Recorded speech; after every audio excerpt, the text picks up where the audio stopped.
He was an old man who fished alone in his skiff in the Gulf Stream, and he'd gone 84 days now without taking a fish. In the first 40 days, a boy had been with him, but after 40 days without a fish, the boy's parents had told him that the old man was now definitely and finally Salau, which is the worst form of unlucky. And the boy had gone at their orders in another boat, which caught 3 good fish the first week. It made the boy sad to see the old man come in each day with his skiff empty. And he always went down to help him carry either the coiled lines or the gaff and harpoon and the sail that was furled around the mast. The sail was patched with flour sacks, and furled it looked like the flag of permanent defeat. The old man was thin and gaunt with deep wrinkles in the back of his neck. The brown blotches of the benevolent skin cancer the sun brings from its reflection in the tropic seas were on his cheeks. The blotches ran well down the sides of his face, and his hands had the deep-creased scars from handling heavy fish in the cords. But none of these scars were fresh. They were as old as erosions in a fishless desert. Everything about him was old, except his eyes, and they were the same color as the sea, and were cheerful and undefeated. "Santiago," the boy said to him as they climbed the bank from where the skiff was hauled up, "I could go with you again. We've made some money." The old man had taught the boy to fish, and the boy loved him. "No," the old man said. "You're with the lucky boat. Stay with them." "But remember how you went 87 days without fish, and then we caught big ones every day for 3 weeks? "I remember," the old man said. "I know you did not leave me because you doubted." "It was Papa made me leave. I am a boy, and I must obey him." "I know," the old man said. "It is quite normal." "He hasn't much faith." "No," the old man said. "But we have, haven't we?" "Yes," the boy said. "Can I offer you a beer on the terrace, and then we'll take the stuff home?" "Why not?" the old man said. "Between fishermen." They sat in the terrace, and many of the fishermen made fun of the old man, and he was not angry. Others of the older fishermen looked at him and were sad, but they did not show it, and they spoke politely about the current and the depths they had drifted their lines at, and the steady good weather and of what they had seen. The successful fishermen of that day were already in, and had butchered their marlin out and carried them laid full length across 2 planks, with 2 men staggering at the end of each plank to the fish house where they waited for the ice truck to carry them to the market in Havana. Those who had caught sharks had taken them to the shark factory on the other side of the cove, where they were hoisted on a block and tackle, their livers removed, their fins cut off, and their hides skinned out and their flesh cut into strips for salting. When the wind was in the east, a smell came across the harbor from the shark factory. But today there was only the faint edge of the odor because the wind had backed into the north and then dropped off, and it was pleasant and sunny on the terrace. "Santiago," the boy said. "Yes," the old man said. He was holding his glass and thinking of many years ago. "Can I go out and get sardines for you for tomorrow?" "No. Go and play baseball. I can still row, and Rogelio will throw the net." "I'd like to go. If I cannot fish with you, I'd like to serve in some way." "You bought me a beer," the old man said. "You're already a man." "How old was I when you first took me in a boat?" 5. You nearly were killed when I brought the fish in too green. You nearly tore the boat to pieces. Can you remember? "I can remember the tail slapping and banging and the thwart breaking and the noise of the clubbing. I can remember you throwing me into the bow where the wet, coiled lines were and feeling the whole boat shiver and the noise of you clubbing him like chopping a tree down and the sweet blood smell all over me." "Can you really remember that? Or did I just tell it to you?" "I remember everything from when we first went together." The old man looked at him with his sunburned, confident, loving eyes. "If you were my boy, I'd take you out and gamble," he said. "But you are your father's and your mother's, and you are in a lucky boat." "May I get the sardines? I know where I can get 4 baits, too." "I have mine left from today. I put them in salt in the box." "Let me get 4 fresh ones." "1," the old man said. His hope and his confidence had never gone, but now they were freshening as when the breeze rises. "2," the boy said. "2," the old man agreed. "You didn't steal them?" "I would," the boy said, "but I bought these." "Thank you," the old man said. He was too simple to wonder when he had attained humility, but he knew he had attained it, and he knew it was not disgraceful, and it carried no loss of true pride. "Tomorrow is going to be a good day with this current," he said. "Where are you going?" the boy asked. Far out to come in when the wind shifts. I want to be out before it is light. I'll try to get him to work far out, the boy said. Then if you hook something truly big, we can come to your aid. He does not like to work too far out. No, the boy said, but I will see something that he cannot see, such as a bird working, and get him to come out after dolphin. Are his eyes that bad? He's almost blind. It is strange, the old man said. He never went turtling. That is what kills the eyes. But you went turtling for years off the Mosquito Coast, and your eyes are good. I am a strange old man. But you're strong enough now for a truly big fish? I think so. And there are many tricks. Let us take the stuff home, the boy said, so I can get the cast net and go after the sardines. They picked up the gear from the boat. The old man carried the mast on his shoulder, and the boy carried the wooden box with the coiled, hard-braided brown lines, the gaff, and the harpoon with its shaft. The box with the baits was under the stern of the skiff, along with the club that was used to subdue the big fish when they were brought alongside. No one would steal from the old man, but it was better to take the sail and the heavy lines home, as the dew was bad for them, and though he was quite sure no local people would steal from him, the old man thought that a gaff and a harpoon were needless temptations to leave in a boat. They walked up the road together to the old man's shack and went in through its open door. The old man leaned the mast with its wrapped sail against the wall, and the boy put the box and the other gear beside it. The mast was nearly as long as the one room of the shack. The shack was made of the tough bud shields of the royal palm, which are called guano. And in it there was a bed, a table, one chair, and a place on the dirt floor to cook with charcoal. On the brown walls of the flattened, overlapping leaves of the sturdy, fibered guano, there was a picture in color of the Sacred Heart of Jesus, and another of the Virgin of Cobre. These were relics of his wife. Once there had been a tinted photograph of his wife on the wall, but he'd taken it down because it made him too lonely to see it, and it was on the shelf in the corner under his clean shirt. "What do you have to eat?" the boy asked. "A pot of yellow rice with fish. Do you want some?" "No, I will eat at home. Do you want me to make the fire?" "No, I will make it later on, or I may eat the rice cold." "May I take the cast net?" "Of course." There was no cast net, and the boy remembered when they had sold it, but they went through this fiction every day. There was no pot of yellow rice and fish, and the boy knew this, too. 85 is a lucky number, the old man said. How would you like to see me bring one in that dressed out over 1,000 pounds? I'll get the cast net and go for sardines. Will you sit in the sun in the doorway? Yes, I have yesterday's paper, and I will read the baseball. The boy did not know whether yesterday's paper was a fiction, too, but the old man brought it out from under the bed. Perico gave it to me at the bodega, he explained. I'll be back when I have the sardines. I'll keep yours and mine together on ice, and we can share them in the morning. When I come back, you can tell me about the baseball. The Yankees cannot lose. But I fear the Indians of Cleveland. Have faith in the Yankees, my son. Think of the great DiMaggio. I fear both the Tigers of Detroit and the Indians of Cleveland. Be careful, or you will fear even the Reds of Cincinnati and the White Sox of Chicago. You study it and tell me when I come back. Do you think we should buy a terminal of the lottery with an 85? Tomorrow is the 85th day. We can do that, the boy said, but what about the 87 of your great record? It could not happen twice. Do you think you can find an 85? I can order one. One sheet, that's $2.50. Who can we borrow that from? That's easy. I can always borrow $2.50. I think perhaps I can, too. But I try not to borrow. First you borrow, then you beg. Keep warm, old man, the boy said. Remember, we're in September. The month when the great fish come, the old man said. Anyone can be a fisherman in May. I go now for the sardines, the boy said. When the boy came back, the old man was asleep in the chair, and the sun was down.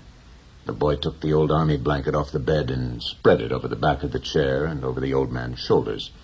They were strange shoulders, still powerful, although very old, and the neck was still strong, too, and the creases did not show so much when the old man was asleep and his head fallen forward. His shirt had been patched so many times that it was like the sail, and the patches were faded to many different shades by the sun. The old man's head was very old, though, and with his eyes closed, there was no life in his face. The newspaper lay across his knees, and the weight of his arm held it there in the evening breeze. He was barefooted. The boy left him there, and when he came back, the old man was still asleep. "Wake up, old man," the boy said, and put his hand on one of the old man's knees. The old man opened his eyes, and for a moment he was coming back from a long way away. Then he smiled. "What have you got?" he asked. "Supper," said the boy. "We're going to have supper." "I'm not very hungry." "Come on and eat. You can't fish and not eat." "I have," the old man said, getting up and taking the newspaper and folding it. Then he started to fold the blanket. "Keep the blanket around you," the boy said. "You'll not fish without eating while I'm alive." "Then live a long time and take care of yourself," the old man said. "What are we eating?" "Black beans and rice, fried bananas, and some stew."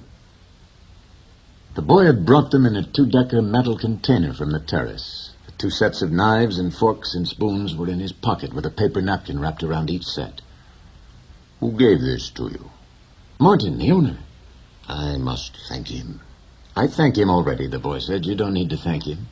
"I'll give him the belly meat of a big fish," the old man said. "Has he done this for us more than once?" "I think so." "I must give him something more than a belly meat, then. He is very thoughtful for us." "He sent 2 beers." "I like the beer in cans best." "I know, but this is in bottles, Hathaway beer, and I take back the bottles."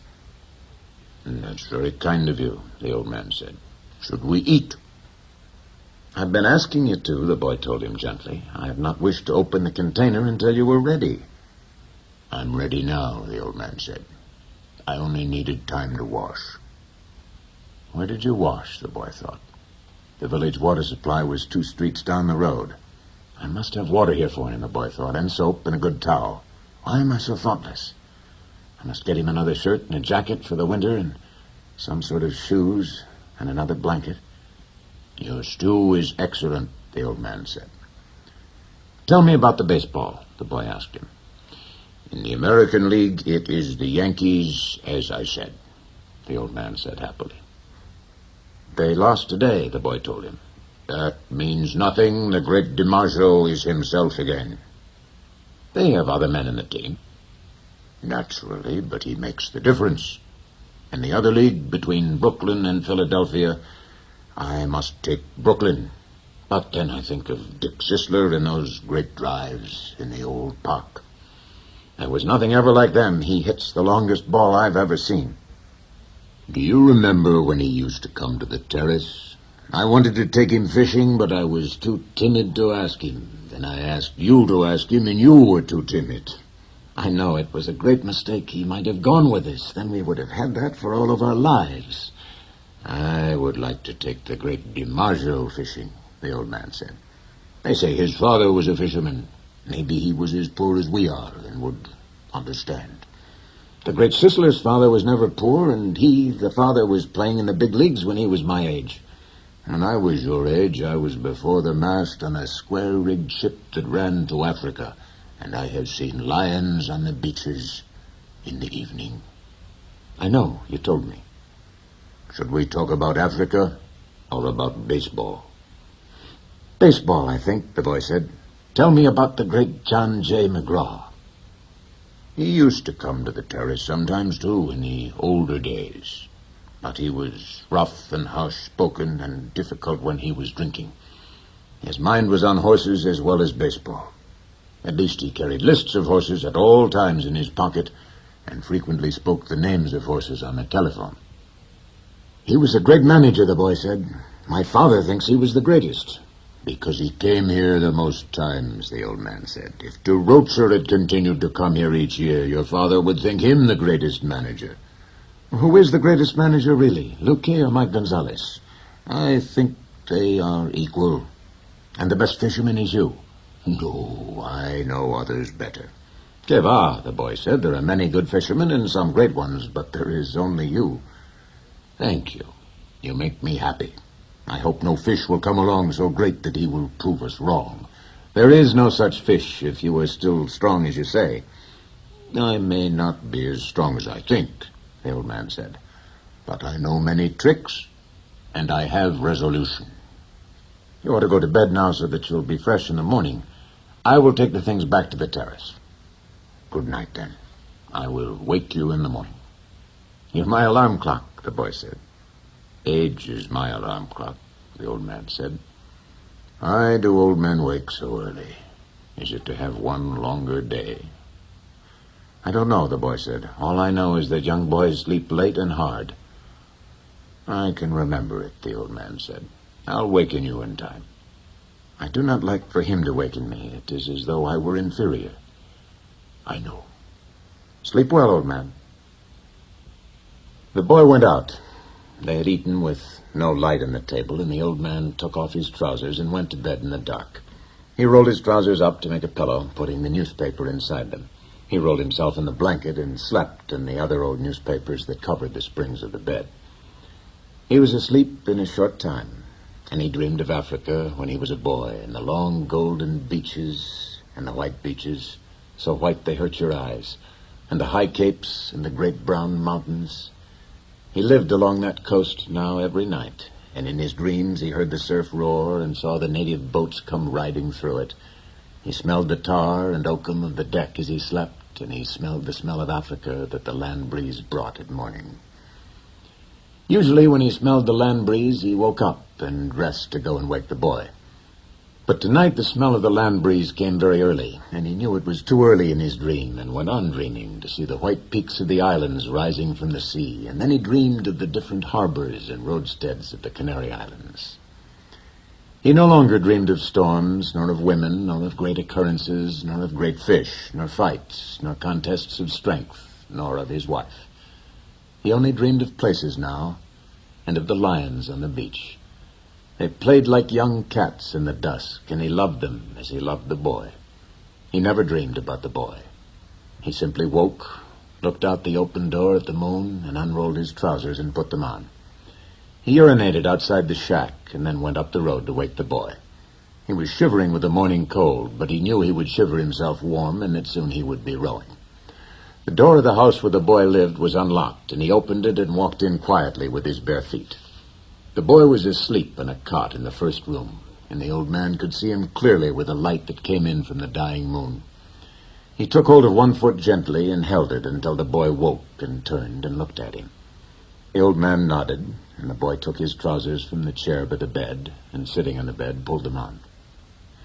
The old man went out the door, and the boy came after him. He was sleepy, and the old man put his arm across his shoulders and said, "I am sorry." "Kiva," the boy said. "It is what a man must do." They walked down the road to the old man's shack, and all along the road in the dark, barefoot men were moving, carrying the masts of their boats. When they reached the old man's shack, the boy took the rolls of line in the basket, and the harpoon and gaff, and the old man carried the mast with the furled sail on his shoulder. "Do you want coffee?" the boy asked. "We'll put the gear in the boat, and then get some." They had coffee from condensed milk cans at an early morning place that served fishermen. "How did you sleep, old man?" the boy asked. He was waking up now, although it was still hard for him to leave his sleep. "Very well, Manolin," the old man said. "I feel confident today." "So do I," the boy said. "Now I must get your sardines and mine and your fresh baits. He brings our gear himself. He never wants anyone to carry anything." "We're different," the old man said. "I let you carry things when you were 5 years old." "I know it," the boy said. "I'll be right back. Have another coffee. We have credit here." He walked off, barefooted on the coral rocks, to the ice house where the baits were stored. The old man drank his coffee slowly. It was all he would have all day, and he knew that he should take it. For a long time now, eating had bored him, and he never carried a lunch. He had a bottle of water in the bow of the skiff, and that was all he needed for the day. The boy was back now with the sardines and the 2 baits wrapped in the newspaper, and they went down the trail to the skiff, feeling the pebbled sand under their feet, and lifted the skiff and slid her into the water. "Good luck, old man." "Good luck," the old man said. He fitted the rope lashings of the oars onto the thole pins, and leaning forward against the thrust of the blades in the water, he began to row out of the harbor in the dark. There were other boats from the other beaches going out to sea, and the old man heard the dip and push of their oars, even though he could not see them now. The moon was below the hills. Sometimes someone would speak in a boat, but most of the boats were silent except for the dip of the oars.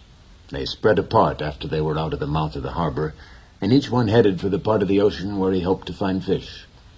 The old man knew he was going far out, and he left the smell of the land behind and rowed out into the clean early morning smell of the ocean.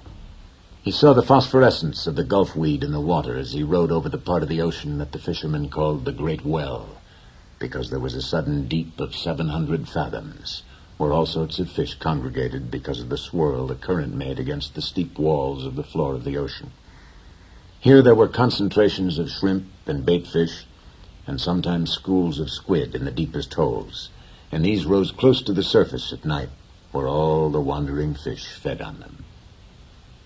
In the dark, the old man could feel the morning coming, and as he rowed, he heard the trembling sound as flying fish left the water, and the hissing that their stiff-set wings made as they soared away in the darkness. He was very fond of flying fish, as they were his principal friends in the ocean. He was sorry for the birds, especially the small, delicate, dark terns that were always flying and looking and almost never finding, and he thought the birds have a harder life than we do, except for the robber birds and the heavy, strong ones. Why did they make birds so delicate and fine as those sea swallows when the ocean can be so cruel? She is kind and very beautiful, but she can be so cruel. And it comes so suddenly, and such birds that fly, dipping and hunting, with their small, sad voices, are made too delicately for the sea. He always thought of the sea as La Mar, which is what people call her in Spanish when they love her. Sometimes those who love her say bad things of her, but they are always said as though she were a woman. Some of the younger fishermen, those who used buoys as floats for their lines and had motorboats bought when the shark livers had brought much money, spoke of her as El Mar, which is masculine. They spoke of her as a contestant or a place or even an enemy. But the old man always thought of her as feminine, and as something that gave or withheld great favors. And if she did wild or wicked things, it was because she could not help them. The moon affects her as it does a woman, he thought. He was rowing steadily, and it was no effort for him since he kept well within his speed, and the surface of the ocean was flat except for the occasional swirls of the current. He was letting the current do a third of the work, and as it started to be light, he saw he was already further out than he'd hoped to be at this hour. I worked the deep wells for a week and did nothing, he thought. Today I'll work out where the schools of Bonito and Albacore are, and maybe there will be a big one with him. Before it was really light, he had his baits out and was drifting with the current. One bait was down 40 fathoms, the second was at 75, and the third and fourth were down in the blue water at 100 and 125 fathoms.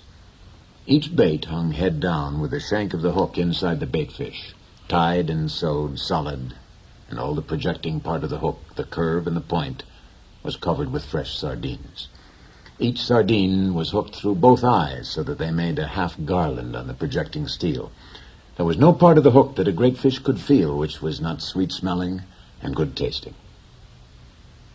The boy had given him 2 fresh small tunas, or albacores, which hung on the 2 deepest lines like plummets, and on the others he had a big blue runner and a yellowjack that had been used before, but they were in good condition still and had the excellent sardines to give them scent and attractiveness. Each line, as thick around as a big pencil, was looped onto a green-sapped stick so that any pull or touch in the bait would make the stick dip. Each line had 2 40-fathom coils which could be made fast to the other spare coils so that if it were necessary, a fish could take out over 300 fathoms of line. Now the man watched the dip of the 3 sticks over the side of the skiff and rowed gently to keep the line straight up and down and at their proper depths. It was quite light, and at any moment now the sun would rise. The sun rose thinly from the sea, and the old man could see the other boats, low in the water and well in toward the shore, spread out across the current. Then the sun was brighter, and the glare came on the water, and then, as it rose clear, the flat sea sent it back at his eyes so that it hurt sharply, and he rowed without looking into it. He looked down into the water and watched the lines that went straight down into the dark of the water. He kept them straighter than anyone did, so that at each level in the darkness of the stream there would be a bait waiting exactly where he wished it to be for any fish that swam there. Others let them drift with the current, and sometimes they were at 60 fathoms when the fishermen thought they were at 100. But he thought, I keep them with precision. Only I have no luck anymore. But who knows? Maybe today. Every day is a new day. It is better to be lucky, but I would rather be exact. Then, when luck comes, you are ready. The sun was 2 hours higher now, and it did not hurt his eyes so much to look into the east. There were only 3 boats in sight now, and they showed very low and far inshore. All my life, the early sun has hurt my eyes, he thought. Yet they are still good. In the evening, I can look straight into it without getting the blackness. It has more force in the evening, too, but in the morning, it is painful. Just then he saw a man-of-war bird with his long black wings circling in the sky ahead of him. He made a quick drop, slanting down on his back-swept wings, and then circled again. He's got something, the old man said aloud. He's not just looking. He rowed slowly and steadily toward where the bird was circling. He did not hurry, and he kept his line straight up and down, but he crowded the current a little so that he was still fishing correctly, though faster than he would have fished if he were not trying to use the bird. The bird went higher in the air and circled again, his wings motionless. Then he dove suddenly, and the old man saw a flying fish spurt out of the water and sail desperately over the surface. Dolphin, the old man said aloud. Big dolphin. He shipped his oars and brought a small line from under the bow. It had a wire leader and a medium-sized hook, and he baited it with one of the sardines. He let it go over the side and then made it fast to a ring bolt in the stern. Then he baited another line and left it coiled in the shade of the bow. He went back to rowing and to watching the long-winged black bird who was working now low over the water.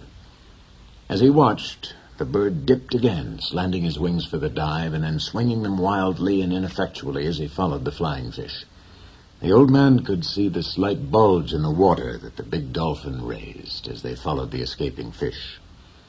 The dolphin were cutting through the water below the flight of the fish and would be in the water driving at speed when the fish dropped. It is a big school of dolphin, he thought. They are widespread, and the flying fish have little chance. The bird has no chance. The flying fish are too big for him, and they go too fast. He watched the flying fish burst out again and again in the ineffectual movements of the bird. That school has gotten away from me, he thought, and they are moving out too fast and too far. But perhaps I will pick up a stray, and perhaps my big fish is around him. My big fish must be somewhere. The clouds over the land now rose like mountains, and the coast was only a long green line with the gray-blue hills behind it. The water was a dark blue now, so dark that it was almost purple. As he looked down into it, he saw the red sifting of the plankton in the dark water and the strange light the sun made now. He watched his lines to see them go straight down out of sight into the water, and he was happy to see so much plankton because it meant fish. The strange light the sun made in the water, now that the sun was higher, meant good weather, and so did the shape of the clouds over the land. But the bird was almost out of sight now, and nothing showed in the surface of the water but some patches of yellow, sun-bleached sargasso weed and the purple, formalized, iridescent, gelatinous bladder of a Portuguese man-of-war floating close beside the boat. It turned on its side and then righted itself. It floated cheerfully as a bubble with its long, deadly purple filaments trailing a yard behind it in the water. "Agua mala," the man said. "You whore." From where he swung lightly against his oars, he looked down into the water and saw the tiny fish that were colored like the trailing filaments and swam between them and under the small shade the bubble made as it drifted. They were immune to its poison, but men were not, and when some of the filaments would catch on a line and rest there, slimy and purple, while the old man was working a fish, He would have welts and sores on his arms and hands of the sort that poison ivy or poison oak can give. But these poisonings from the agua mala came quickly and struck like a whiplash. The iridescent bubbles were beautiful, but they were the falsest thing in the sea, and the old man loved to see the big sea turtles eating them. The turtles saw them, approaching them from the front, then shut their eyes so they were completely carapaced, and ate them, filaments and all. The old man loved to see the turtles eat them, and he loved to walk on them on the beach after a storm and hear them pop when he stepped on them with the horny soles of his feet. He loved green turtles and hawkbills with their elegance and speed and their great value, and he had a friendly contempt for the huge, stupid loggerheads, yellow in their armor plating, strange in their lovemaking, and happily eating the Portuguese men-of-war with their eyes shut. He had no mysticism about turtles, although he'd gone in turtle boats for many years. He was sorry for them all, even the great trunk bats that were as long as the skiff and weighed a ton. Most people are heartless about turtles because a turtle's heart will beat for hours after he's been cut up and butchered. But the old man thought, I have such a heart too, and my feet and hands are like theirs. He ate the white eggs to give himself strength. He ate them all through May to be strong in September and October for the truly big fish. He also drank a cup of shark liver oil each day from the big drum in the shack where many of the fishermen kept their gear. It was there for all fishermen who wanted it. Most fishermen hated the taste, but it was no worse than getting up at the hours that they rose, and it was very good against all colds and grips, and it was good for the eyes. Now the old man looked up and saw that the bird was circling again. He's found fish, he said aloud. No flying fish broke the surface, and there was no scattering of bait fish. But as the old man watched, a small tuna rose in the air, turned, and dropped headfirst into the water. The tuna shone silver in the sun, and after he dropped back into the water, another and another rose, and they were jumping in all directions, churning the water and leaping in long jumps after the bait. They were circling it and driving it. If they don't travel too fast, I will get into them, the old man thought, and he watched the school working the water white, and the bird now dropping and dipping into the bait fish that were forced to the surface in their panic. The bird is a great help, the old man said. Just then the stern line came taut under his foot where he'd kept a loop of the line, and he dropped his oars and felt the weight of the small tuna's shivering pull as he held the line firm and commenced to haul it in. The shivering increased as he pulled in, and he could see the blue back of the fish in the water and the gold of his sides before he swung him over the side and into the boat. He lay in the stern in the sun, compact and bullet-shaped, his big, unintelligent eyes staring as he thumped his life out against the planking of the boat with the quick, shivering strokes of his neat, fast-moving tail. The old man hit him in the head for kindness and kicked him, his body still shuddering, under the shade of the stern. Albacore, he said aloud. He'll make a beautiful bait. He'll weigh 10 pounds. He did not remember when he'd first started to talk aloud when he was by himself. He had sung when he was by himself in the old days, and he had sung at night sometimes when he was alone, steering on his watch in the smacks or in the turtle boats. He'd probably started to talk aloud when alone, when the boy had left, but he did not remember. When he and the boy fished together, they usually spoke only when it was necessary. They talked at night, or when they were storm-bound by bad weather. It was considered a virtue not to talk unnecessarily at sea, and the old man had always considered it so and respected it. But now he said his thoughts aloud many times, since there was no one that they could annoy. If the others heard me talking out loud, they would think that I am crazy, he said aloud. But since I am not crazy, I do not care. And the rich have radios to talk to them in their boats and to bring them the baseball. Now is no time to think of baseball, he thought. Now is the time to think of only one thing, that which I was born for. There might be a big one around that school, he thought. I picked up only a straggler from the albacore that were feeding, but they are working far out and fast.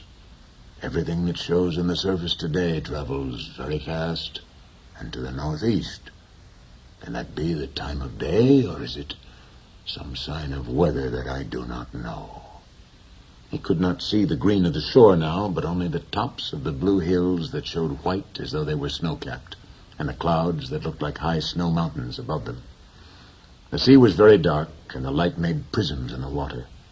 The myriad flecks of the plankton were annulled now by the high sun, and it was only the great deep prisms in the blue water that the old man saw now, with his lines going straight down into the water that was a mile deep.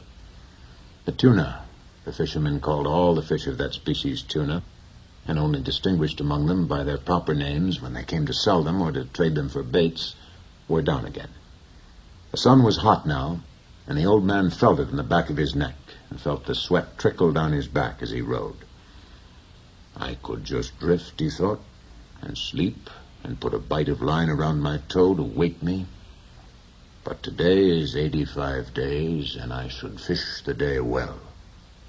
Just then, watching his lines, he saw one of the projecting green sticks dip sharply. "Yes," he said. "Yes," and shipped his oars without bumping the boat. He reached out to the line and held it softly between the thumb and forefinger of his right hand. He felt no strain, no weight, and he held the line lightly. Then it came again. This time it was a tentative pull, not solid nor heavy, and he knew exactly what it was. 100 fathoms down, a marlin was eating the sardines that covered the point and the shank of the hook where the hand-forged hook projected from the head of the small tuna. The old man held the line delicately and softly with his left hand unleashed it from the stick.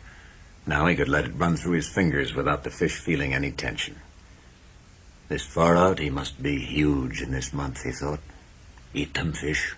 Eat them, please, eat them.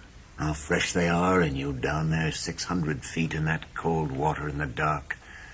Make another turn in the dark and come back and eat them. He felt the light, delicate pulling, and then a harder pull when a sardine's head must have been more difficult to break from the hook. Then there was nothing. "Come on," the old man said aloud. "Make another turn. Just smell them. Aren't they lovely? Eat them good now. And then there's the tuna, hard and cold and lovely. Don't be shy, fish. Eat them."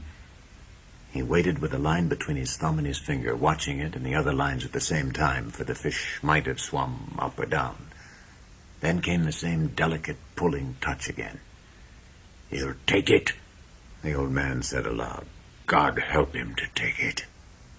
He did not take it, though. He was gone. And the old man felt nothing. "He can't have gone," he said. "Christ knows he can't have gone. He's making a turn. Maybe he's been hooked before, and he remembers something of it." Then he felt the gentle touch in the line, and he was happy. "It was only his turn," he said. "He'll take it." He was happy, feeling the gentle pulling, and then he felt something hard and unbelievably heavy. It was the weight of the fish, and he let the line slip down, down, down, unrolling off the first of the 2 reserve coils. As it went down, slipping lightly through the old man's fingers, he still could feel the great weight, though the pressure of his thumb and finger were almost imperceptible. "What a fish," he said. "He has it sideways in his mouth now, and he's moving off with it. And he will turn and swallow it," he thought. He did not say that because he knew that if you said a good thing, it might not happen. He knew what a huge fish this was, and he thought of him moving away in the darkness with the tuna held crosswise in his mouth. At that moment, he felt him stop moving, but the weight was still there. Then the weight increased, and he gave more line. He tightened the pressure of his thumb and finger for a moment, and the weight increased and was going straight down. "He's taken it," he said. "Now I'll let him eat it well." He let the line slip through his fingers while he reached down with his left hand and made fast the free end of the 2 reserve coils to the loop of the 2 reserve coils of the next line. Now he was ready. He had 3 40-fathom coils of line in reserve now, as well as the coil he was using. "Eat it a little more," he said. "Eat it well. Eat it so that the point of the hook goes into your heart and kills you," he thought. "Come up easy and let me put the harpoon into you. All right. Are you ready? Have you been long enough at table?" "Now!" he said aloud, and struck hard with both hands, gained a yard of line, and then struck again and again, swinging with each arm alternately in the cord with all the strength of his arms and the pivoted weight of his body. Nothing happened. The fish just moved away slowly, and the old man could not raise him an inch. His line was strong and made for heavy fish, and he held it against his back until it was so taut that beads of water were jumping from it. Then it began to make a slow hissing sound in the water, and he still held it, bracing himself against the thwart and leaning back against the pull. The boat began to move slowly off toward the northwest. The fish moved steadily, and they traveled slowly on the calm water. The other baits were still in the water, but there was nothing to be done. "I wish I had the boy," the old man said aloud. "I'm being towed by a fish, and I'm the towing bit. I could make the line fast, but then he could break it. I must hold him all I can and give him line when he must have it. Thank God he's traveling and not going down. What I will do if he decides to go down, I don't know. What I'll do if he sounds and dies, I don't know. But I'll do something. There are plenty of things I can do." He held the line against his back and watched it slant in the water and the skiff moving steadily to the northwest. "This will kill him," the old man thought. "He can't do this forever." But 4 hours later, the fish was still swimming steadily out to sea, towing the skiff, and the old man was still braced solidly with the line across his back. "It was noon when I hooked him," he said, "and I have never seen him." He'd pushed his straw hat down on his head before he hooked the fish, and it was cutting his forehead. He was thirsty, too, and he got down on his knees, and being careful not to jerk in the line, moved as far into the bow as he could get and reached the water bottle with one hand. He opened it and drank a little. Then he rested against the bow. He rested sitting in the unstepped mast and sail and tried not to think, but only to endure.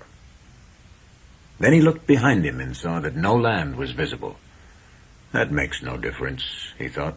"I can always come in on the glow from Havana. There are 2 more hours before the sun sets, and maybe he will come up before that. If he doesn't, maybe he will come up with the moon. If he does not do that, maybe he will come up with the sunrise. I have no cramps, and I feel strong.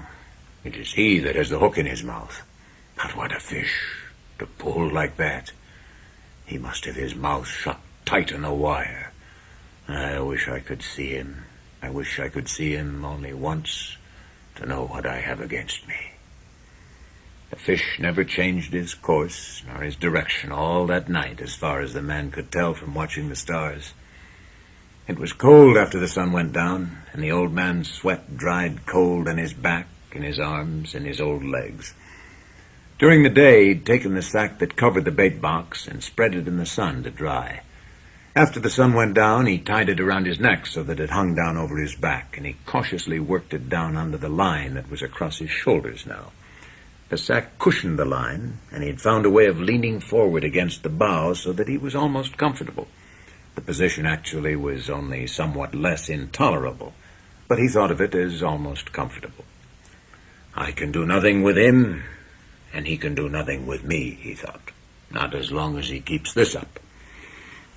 Once he stood up and urinated over the side of the skiff and looked at the stars and checked his course. The line showed like a phosphorescent streak in the water straight out from his shoulders. They were moving more slowly now, and the glow of Havana was not so strong, so that he knew the current must be carrying them to the eastward. "If I lose the glare of Havana, we must be going more to the eastward," he thought. "For if the fish's course held true, I must see it for many more hours. I wonder how the baseball came out in the Grand Leagues today," he thought. "It would be wonderful to do this with a radio." Then he thought, "Think of it always. Think of what you are doing. You must do nothing stupid." Then he said aloud, "I wish I had the boy to help me and to see this." No one should be alone in their old age, he thought, but it is unavoidable. I must remember to eat the tuna before he spoils in order to keep strong. Remember, no matter how little you want to, that you must eat him in the morning. Remember, he said to himself. During the night, 2 porpoises came around the boat, and he could hear them rolling and blowing. He could tell the difference between the blowing noise the male made and the sighing blow of the female. "They're good," he said. "They play and make jokes and love one another, They are our brothers, like the flying fish. Then he began to pity the great fish that he'd hooked. He is wonderful and strange, and who knows how old he is, he thought. Never have I had such a strong fish, nor one who acted so strangely. Perhaps he is too wise to jump. He could ruin me by jumping, or by a wild rush. But perhaps he has been hooked many times before, and he knows that this is how he should make his fight. He cannot know that it is only one man against him, nor that it is an old man. But what a great fish he is, and what will he bring in the market if the flesh is good? He took the bait like a male, and he pulls like a male, and his fight has no panic in it. I wonder if he has any plans, or if he is just as desperate as I am. He remembered the time that he'd hooked one of a pair of marlin. The male fish always let the female fish feed first, and the hooked fish, the female, made a wild, panic-stricken, despairing fight that soon exhausted her, and all the time the male had stayed with her, crossing the line and circling with her on the surface. He'd stayed so close that the old man was afraid he'd cut the line with his tail, which was sharp as a scythe and almost of that size and shape. When the old man had gaffed her and clubbed her, holding the rapier bill with its sandpaper edge and clubbing her across the top of her head until her color turned to a color almost like the backing of mirrors, and then, with the boy's aid, hoisted her aboard, the male fish had stayed by the side of the boat. Then, while the old man was clearing the lines and preparing the harpoon, the male fish jumped high into the air beside the boat to see where the female was, and then went down deep, his lavender wings that were his pectoral fins spread wide and all his wide lavender stripes showing. He was beautiful, the old man remembered, and he had stayed. That was the saddest thing I ever saw with them, the old man thought. The boy was sad too, and we begged her pardon and butchered her promptly. I wish the boy was here, he said aloud, and settled himself against the rounded planks of the bow, and felt the strength of the great fish through the line he held across his shoulders, moving steadily toward whatever he had chosen. When once, through my treachery, it had been necessary to him to make a choice, the old man thought. His choice had been to stay in the deep, dark water far out beyond all snares and traps and treacheries. My choice was to go there to find him beyond all people in the world. Now we are joined together, and have been since noon, and no one to help either one of us. Perhaps I should not have been a fisherman, he thought, but that was the thing that I was born for. I must surely remember to eat the tuna after it gets light.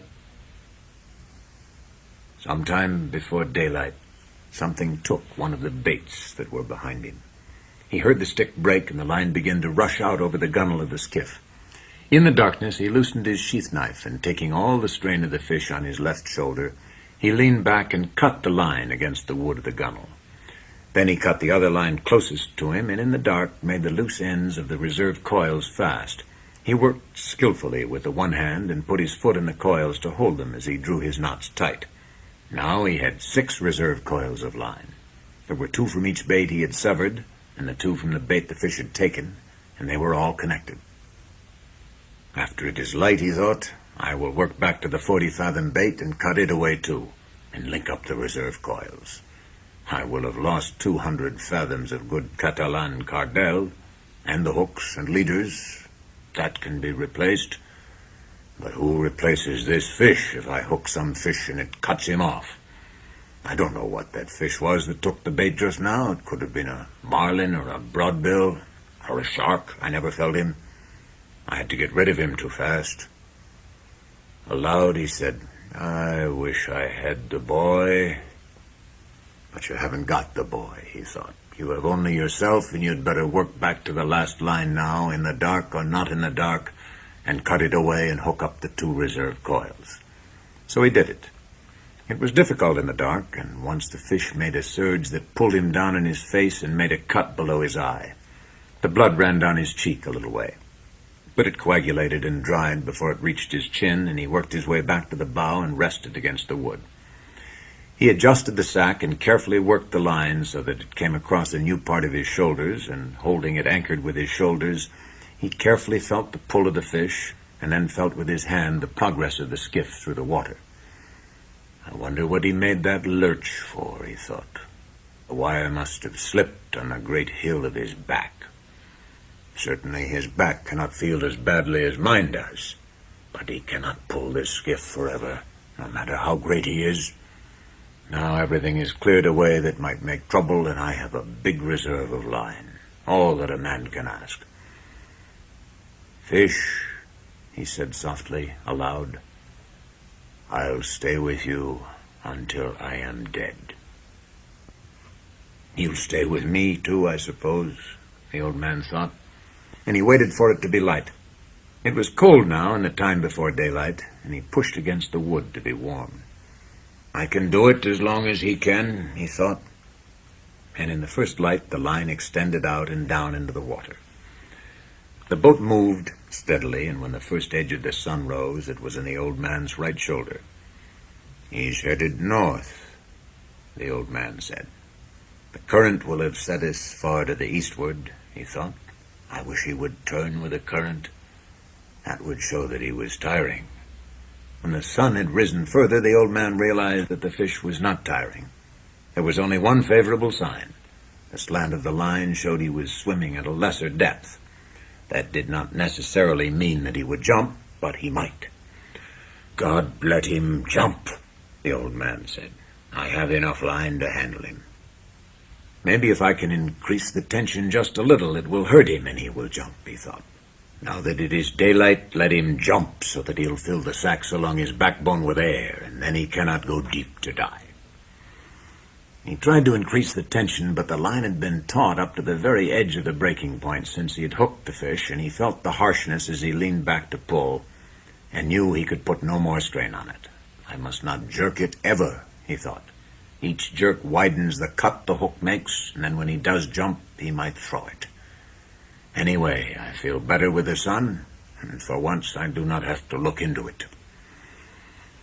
There was yellow weed in the line, but the old man knew that only made an added drag, and he was pleased. It was the yellow gulf weed that had made so much phosphorescence in the night. Fish, he said, I love you and respect you very much, but I will kill you dead before this day ends. Let us hope so, he thought. A small bird came toward the skiff from the north. He was a warbler and flying very low over the water. The old man could see that he was very tired. The bird made the stern of the boat and rested there. Then he flew around the old man's head and rested on the line where he was more comfortable. How old are you? The old man asked the bird. Is this your first trip? The bird looked at him when he spoke. He was too tired even to examine the line, and he teetered on it as his delicate feet gripped it fast. It's steady, the old man told him. It's too steady. You shouldn't be that tired after a windless night. What are birds coming to? The hawks, he thought, that come out to sea to meet them. But he said nothing of this to the bird, who could not understand him anyway, and who would learn about the hawks soon enough. Take a good rest, small bird, he said. And go in and take your chance, like any man, or bird, or fish. It encouraged him to talk, because his back had stiffened in the night, and it hurt truly now. Stay at my house if you like, bird, he said. I'm sorry I cannot hoist the sail and take you in with the small breeze that is rising, but I am with a friend. Just then the fish gave a sudden lurch that pulled the old man down into the bow and would have pulled him overboard if he'd not braced himself and given some line. The bird had flown up when the line jerked, and the old man had not even seen him go. He felt the line carefully with his right hand and noticed that his hand was bleeding. Something hurt him then, he said aloud, and pulled back on the line to see if he could turn the fish. But when he was touching the breaking point, he held steady and settled back against the strain of the line. You're feeling it now, fish, he said, and so, God knows, am I. He looked around for the bird now because he would have liked him for company. The bird was gone. You did not stay long, the man thought. but it is rougher where you are going until you make the shore. How did I let the fish cut me with that one quick pull he made? I must be getting very stupid. Perhaps I was looking at the small bird and thinking of him. Now I will pay attention to my work, and I must eat the tuna so that I will not have a failure of strength. I wish the boy were here, and that I had some salt, he said aloud. Shifting the weight of the line to his left shoulder and kneeling carefully, he washed his hand in the ocean and held it there, submerged, for more than a minute, watching the blood trail away and the steady movement of the water against his hand as the boat moved. "He has slowed much," he said. The old man would have liked to keep his hand in the salt water longer, but he was afraid of another sudden lurch by the fish, and he stood up and braced himself and held his hand up against the sun. It was only a line burn that had cut his flesh, but it was in the working part of his hand. He knew he would need his hands before this was over, and he did not like to be cut before it started. "Now," he said, when his hand had dried, "I must eat the small tuna. I can reach him with a gaff and eat him here in comfort." He knelt down and found the tuna under the stern with a gaff and drew it toward him, keeping it clear of the coiled lines. Holding the line with his left shoulder again and bracing on his left hand and arm, he took the tuna off the gaff hook and put the gaff back in place. He put one knee in the fish and cut strips of dark red meat longitudinally from the back of the head to the tail. They were wedge-shaped strips, and he cut them from next to the backbone down to the edge of the belly. When he'd cut 6 strips, he spread them out on the wood of the bow, wiped his knife on his trousers, and lifted the carcass of the bonito by the tail and dropped it overboard. "I don't think I can eat an entire one," he said, and drew his knife across one of the strips. He could feel the steady, hard pull of the line, and his left hand was cramped. It drew up tight on the heavy cord, and he looked at it in disgust. "What kind of a hand is that?" he said. "Cramped, then, if you want. Make yourself into a claw. It will do you no good." "Come on," he thought, and looked down into the dark water at the slant of the line.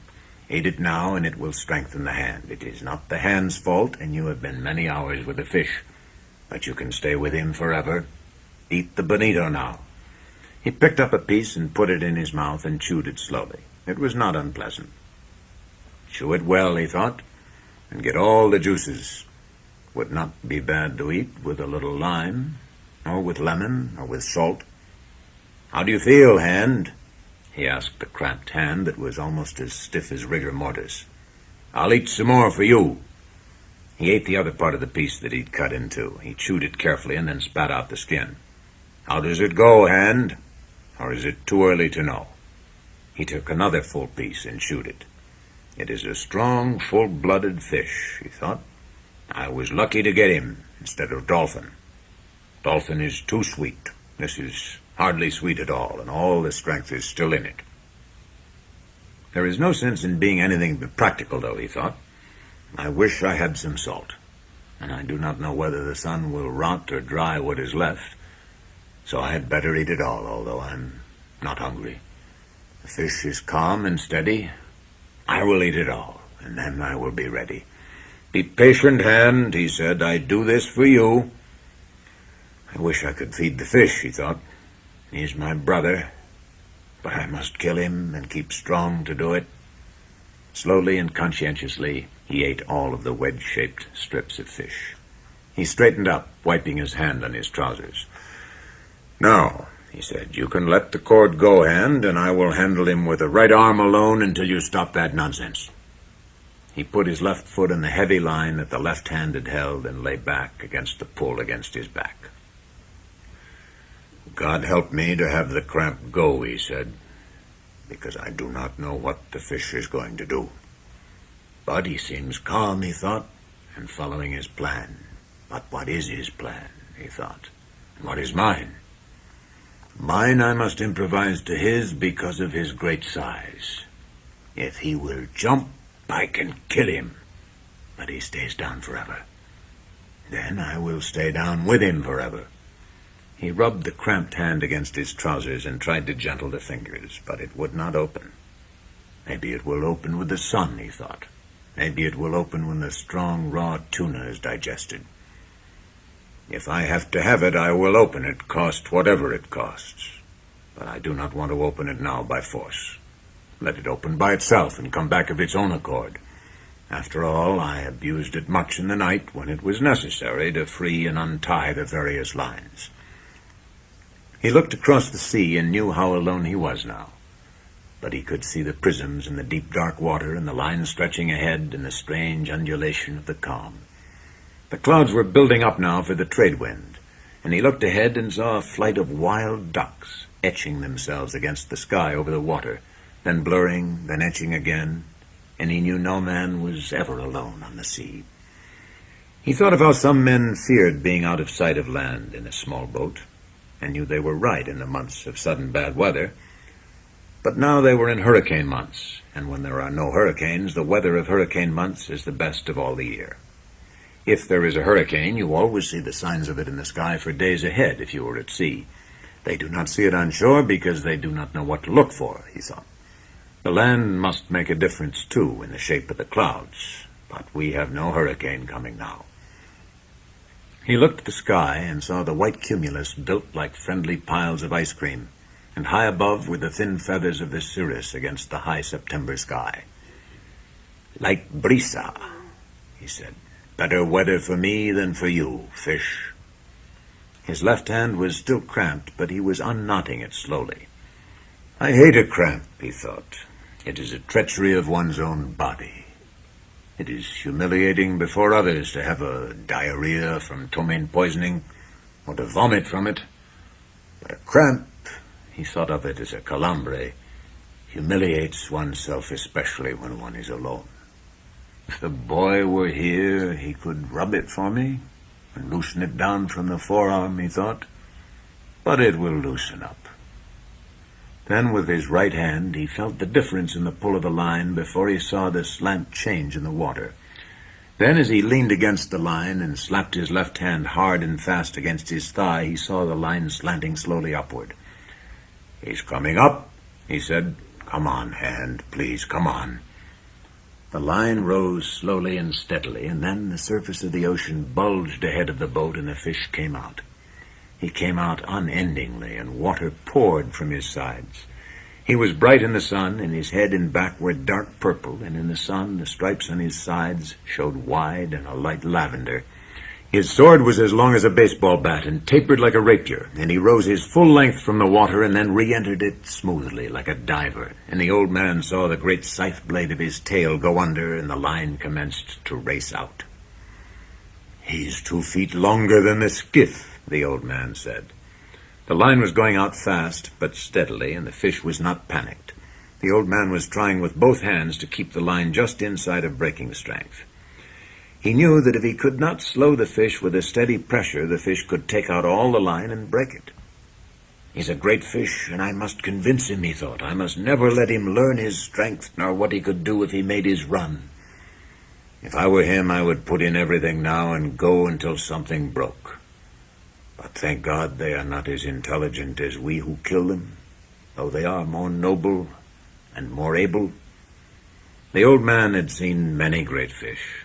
He had seen many that weighed more than 1,000 pounds, and he'd caught 2 of that size in his life, but never alone.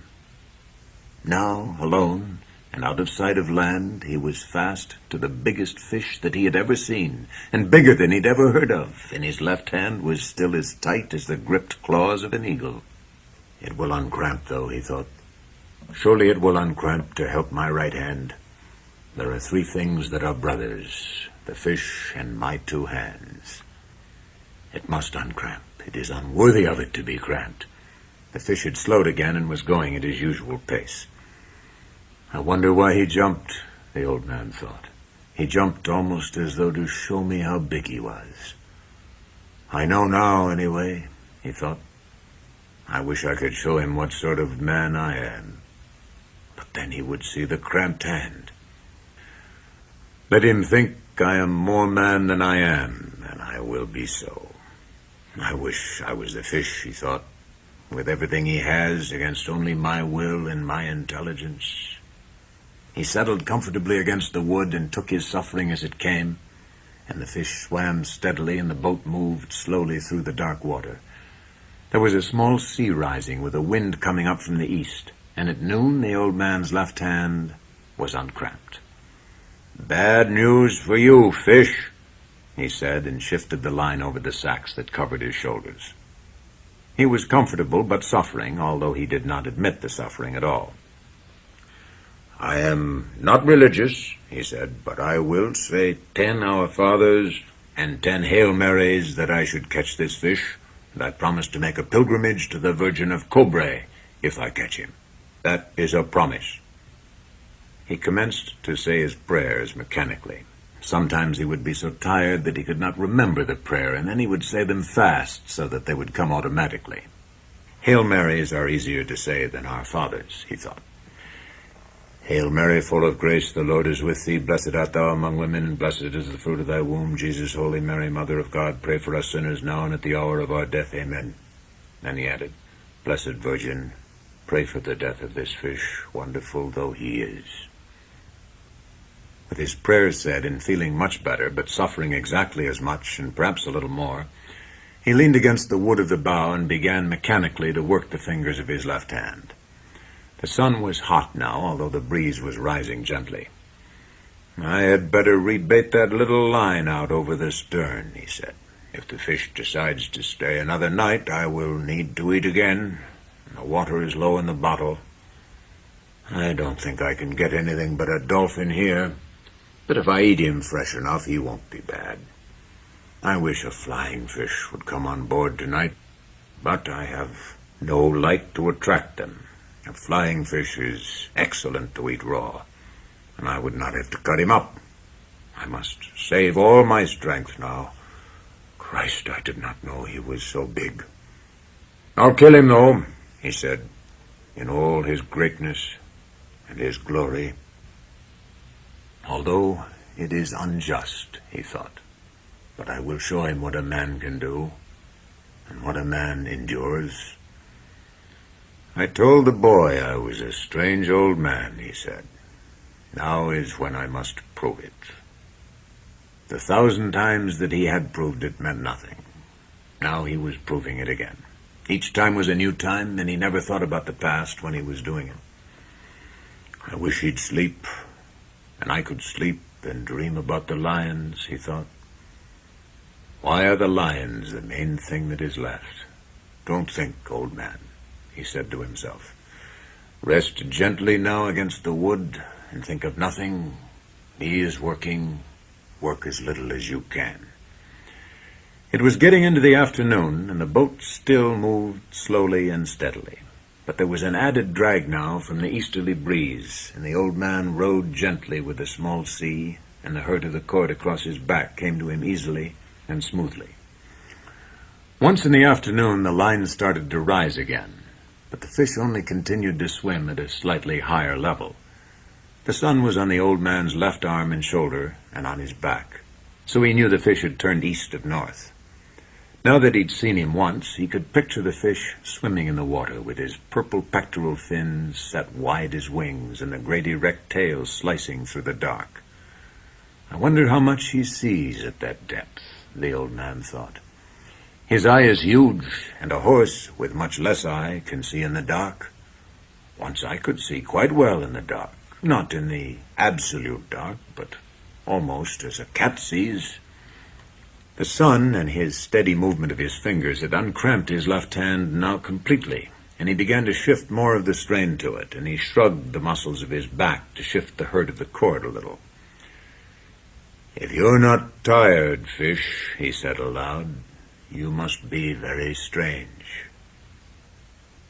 He felt very tired now, and he knew the night would come soon, and he tried to think of other things. He thought of the big leagues. To him they were the Gran Ligas, and he knew that the Yankees of New York were playing the Tigres of Detroit. "This is the second day now that I do not know the result of the Juegos," he thought. "But I must have confidence, and I must be worthy of the great DiMaggio, who does all things perfectly, even with the pain of the bone spur in his heel." "What is a bone spur?" he asked himself. "Una espuela de hueso. We do not have them. Can it be as painful as the spur of a fighting cock in one's heel? I do not think I could endure that. or the loss of the eye and of both eyes, and continue to fight as the fighting cocks do, man is not much beside the great birds and beasts. Still, I would rather be that beast down there in the darkness of the sea. Unless sharks come, he said aloud. If sharks come, God pity him and me. Do you believe the great DiMaggio would stay with the fish as long as I will stay with this one? He thought. I am sure he would, and more, since he is young and strong. Also, his father was a fisherman.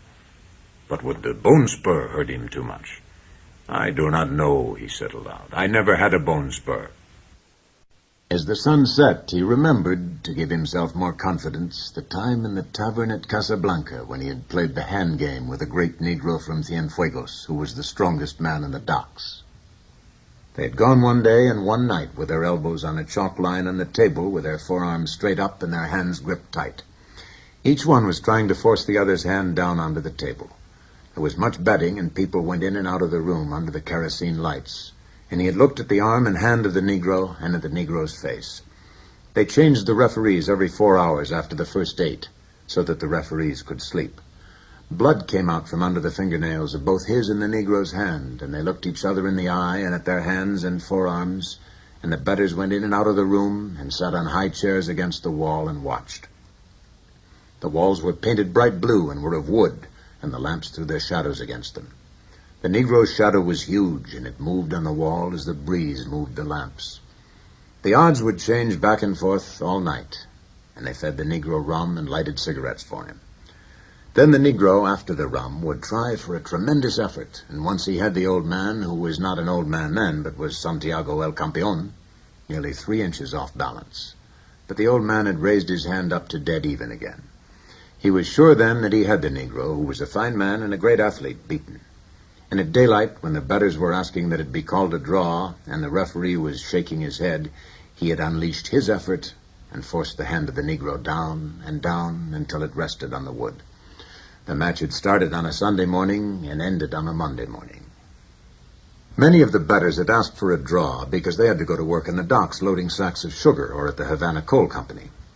Otherwise, everyone would have wanted it to go to a finish. But he'd finished it anyway, and before anyone had to go to work. For a long time after that, everyone had called him the champion, and there'd been a return match in the spring. But not much money was bet, and he'd won it quite easily since he'd broken the confidence of the Negro from Cienfuegos in the first match.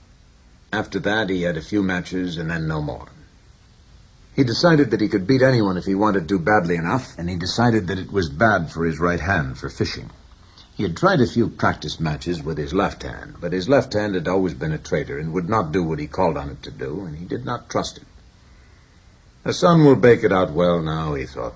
It should not cramp on me again unless it gets too cold in the night. I wonder what this night will bring. An airplane passed overhead on its course to Miami, and he watched its shadow scaring up the schools of flying fish. With so much flying fish, there should be dolphin, he said, and leaned back on the line to see if it was possible to gain any on his fish. But he could not, and it stayed at the hardness and water-drop shivering that preceded breaking. The boat moved ahead slowly, and he watched the airplane until he could no longer see it. It must be very strange in an airplane, he thought. I wonder what the sea looks like from that height. They should be able to see the fish well if they do not fly too high. I would like to fly very slowly at 200 fathoms high and see the fish from above. In the turtle boats, I was in the cross trees of the masthead, and even at that height, I saw much. The dolphin looked greener from there. You can see their stripes and their purple spots, and you can see all of the school as they swim. Why is it that all the fast-moving fish of the dark current have purple backs and usually purple stripes or spots? The dolphin looks green, of course, because he is really golden. But when he comes to feed, truly hungry, purple stripes show on his sides as on a marlin. Can it be anger or the greater speed he makes that brings them out? Just before it was dark, as they passed a great island of sargasso weed that heaved and swung in the light sea as though the ocean were making love with something under a yellow blanket, his small line was taken by a dolphin. He saw it first when it jumped in the air, true gold in the last of the sun, and bending and flapping wildly in the air. It jumped again and again in the acrobatics of its fear, and he worked his way back to the stern, and crouching and holding the big line with his right hand and arm, he pulled the dolphin in with his left hand, stepping on the gained line each time with his bare left foot. When the fish was at the stern, plunging and cutting from side to side in desperation, the old man leaned over the stern and lifted the burnished gold fish with its purple spots over the stern. Its jaws were working convulsively in quick bites against the hook, and it pounded the bottom of the skiff with its long, flat body, its tail, and its head until he clubbed it across the shining golden head until it shivered and was still. The old man unhooked the fish, rebaited the line with another sardine, and tossed it over. Then he worked his way slowly back to the bow. He washed his left hand and wiped it on his trousers. Then he shifted the heavy line from his right hand to his left and washed his right hand in the sea while he watched the sun go into the ocean and the slant of the big cord. "He hasn't changed at all," he said. But watching the movement of the water against his hand, he noted that it was perceptibly slower. "I'll lash the 2 oars together across the stern, and that will slow him in the night," he said. "He's good for the night, and so am I. It would be better to gut the dolphin a little later to save the blood in the meat," he thought. "I can do that a little later and lash the oars to make a drag at the same time. I'd better keep the fish quiet now and not disturb him too much at sunset. The setting of the sun is a difficult time for all fish." He let his hand dry in the air and then grasped the line with it and eased himself as much as he could and allowed himself to be pulled forward against the wood so that the boat took the strain as much or more than he did. "I'm learning how to do it," he thought. "This part of it, anyway. And, too, remember he hasn't eaten since he took the bait, and he is huge. He needs much food. I have eaten the whole bonito. Tomorrow I will eat the dolphin." He called it Dorado. "Perhaps I should eat some of it when I clean it. It will be harder to eat than the bonito, but then nothing is easy." "How do you feel, fish?" he asked aloud. "I feel good. My left hand is better. I have food for a night and a day. Pull the boat, fish." He did not truly feel good, because the pain from the cord across his back had almost passed pain and gone into a dullness that he mistrusted. "But I have had worse things than that," he thought. "My hand is only cut a little. The cramp is gone from the other. My legs are all right. Also, now I have gained on him in the question of sustenance." It was dark now, as it becomes dark quickly after the sun sets in September. He lay against the worn wood of the bow and rested all that he could. The first stars were out. He did not know the name of Regal, but he saw it and knew soon they would all be out, and he would have all his distant friends. "The fish is my friend, too," he said aloud. "I have never seen or heard of such a fish, but I must kill him. I'm glad we do not have to try to kill the stars. Imagine if each day a man must try to kill the moon," he thought. "The moon runs away, but imagine if a man each day should have to try to kill the sun. We were born lucky," he thought. Then he was sorry for the great fish that had nothing to eat, and his determination to kill him never relaxed in his sorrow for him. How many people will he feed, he thought. But are they worthy to eat him? No, of course not. There is no one worthy of eating him from the manner of his behavior and his great dignity. I do not understand these things, he thought, but it is good that we do not have to try to kill the sun or the moon or the stars. It is enough to live on the sea and kill our true brothers. Now, he thought, I must think about the drag. It has its perils and its merits. I may lose so much line that I will lose him if he makes his effort and the drag made by the oars is in place and the boat loses all her lightness. Her lightness prolongs both our suffering, but it is my safety, since he has great speed that he has never yet employed. No matter what passes, I must gut the dolphin so he does not spoil, and eat some of him to be strong. Now I will rest an hour more and feel that he is solid and steady before I move back to the stern to do the work and make the decision. In the meantime, I can see how he acts and if he shows any changes. The oars are a good trick, but it has reached the time to play for safety. He has much fish still, and I saw that the hook was in the corner of his mouth, and he has kept his mouth tight shut. The punishment of the hook is nothing. The punishment of hunger and that he is against something that he does not comprehend is everything. Rest now, old man, and let him work until your next duty comes. He rested for what he believed to be 2 hours. The moon did not rise now until late, and he had no way of judging the time, nor was he really resting, except comparatively. He was still bearing the pull of the fish across his shoulders, but he placed his left hand on the gunwale of the bow and confided more and more of the resistance to the fish to the skiff itself. How simple it would be if I could make the line fast, he thought. But with one small lurch he could break it. I must cushion the pull of the line with my body and at all times be ready to give line with both hands. "But you have not slept yet, old man," he said aloud. "It is half a day and a night, and now another day, and you have not slept. You must devise a way so that you sleep a little, if he is quiet and steady. If you do not sleep, you might become unclear in the head." "I'm clear enough in the head," he thought. "Too clear. I am as clear as the stars that are my brothers. Still, I must sleep. They sleep, and the moon and the sun sleep. And even the ocean sleeps sometimes on certain days when there is no current and a flat calm.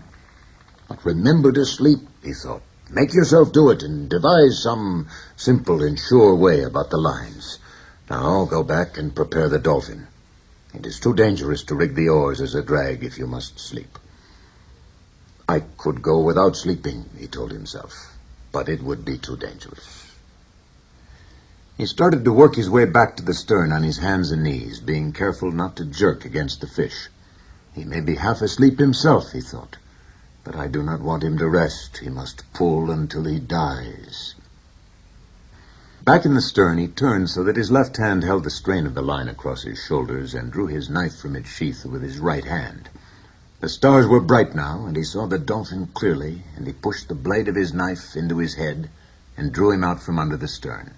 He put one of his feet in the fish and slit him quickly from the vent up to the tip of his lower jaw. Then he put his knife down and gutted him with his right hand, scooping him clean and pulling the gills clear. He felt the maw heavy and slippery in his hands, and he slit it open. There were 2 flying fish inside. They were fresh and hard, and he laid them side by side and dropped the guts and the gills over the stern. They sank, leaving a trail of phosphorescence in the water. The Dolphin was cold and a leprous gray-white now in the starlight, and the old man skinned one side of him while he held his right foot in the fish's head. Then he turned him over and skinned the other side and cut each side off from the head down to the tail. He slid the carcass overboard and looked to see if there was any swirl in the water, but there was only the light of its slow descent.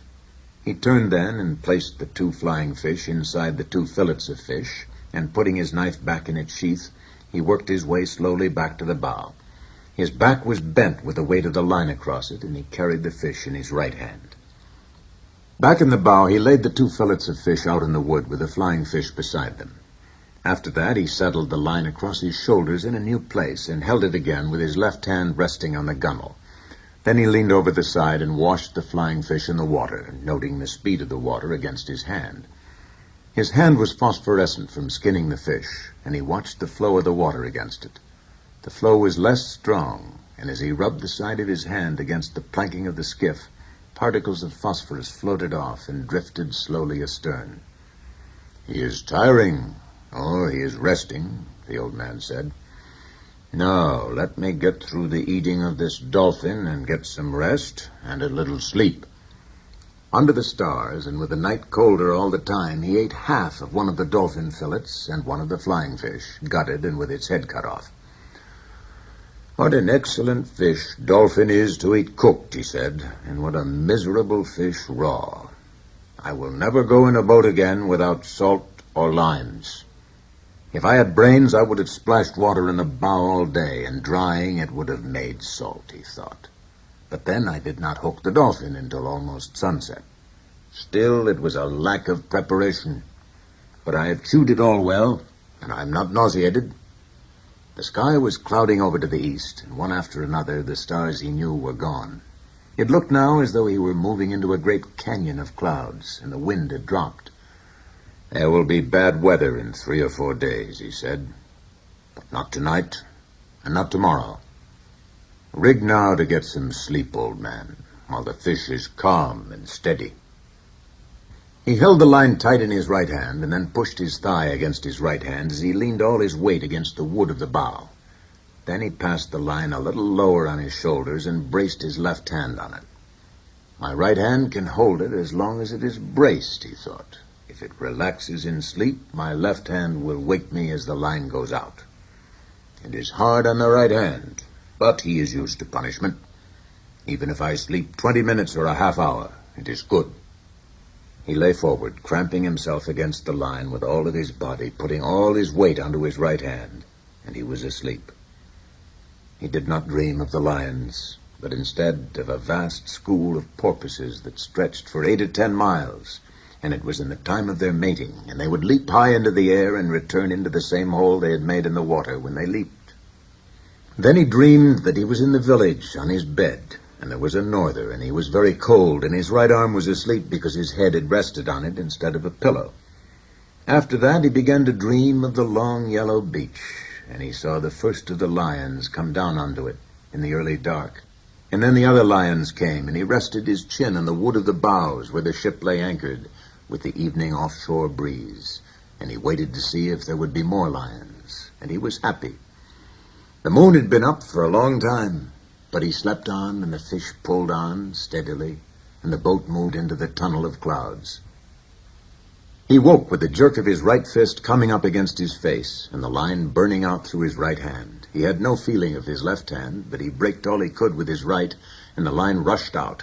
Finally, his left hand found the line, and he leaned back against the line, and now it burned his back and his left hand was taking all the strain and cutting badly.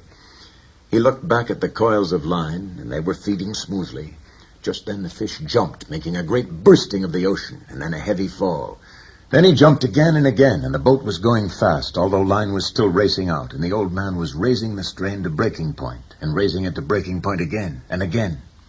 He had been pulled down tight onto the bow, and his face was in the cut slice of dolphin, and he could not move. This is what we waited for, he thought. So now let us take it. Make him pay for the line, he thought. Make him pay for it. He could not see the fish's jumps, but only heard the breaking of the ocean and a heavy splash as he fell. The speed of the line was cutting his hands badly, but he'd always known this would happen, and he tried to keep the cutting across the calloused parts and not let the line slip into the palm, nor cut the fingers. If the boy was here, he would wet the coils of line, he thought. Yes, if the boy were here. If the boy were here. The line went out and out and out, but it was slowing now, and he was making the fish earn each inch of it. Now he got his head up from the wood and out of the slice of fish that his cheek had crushed. Then he was on his knees, and then he rose slowly to his feet. He was seeding line, but more slowly all the time. He worked back to where he could feel with his foot the coils of line that he could not see. There was plenty of line still, and now the fish had to pull the friction of all that new line through the water. Yes, he thought, and now he has jumped more than a dozen times and filled the sacks along his back with air. He cannot go down deep to die where I cannot bring him up. He will start circling soon, and I must work on him. I wonder what started him so suddenly. Could it have been hunger that made him desperate? Or was he frightened by something in the night? Maybe he suddenly felt fear. But he was such a calm, strong fish, and he seemed so fearless and so confident. It is strange. You better be fearless and confident yourself, old man, he said. You're holding him again, but you cannot get line. But soon he has to circle. The old man held him with his left hand in his shoulders now and stooped down and scooped up water in his right hand to get the crushed dolphin flesh off of his face. He was afraid that it might nauseate him and he would vomit and lose his strength. When his face was cleaned, he washed his right hand in the water over the side and then let it stay in the salt water while he watched the first light come before the sunrise. He's headed almost east, he thought. That means he's tired and going with the current. Soon he will have to circle. Then our true work begins.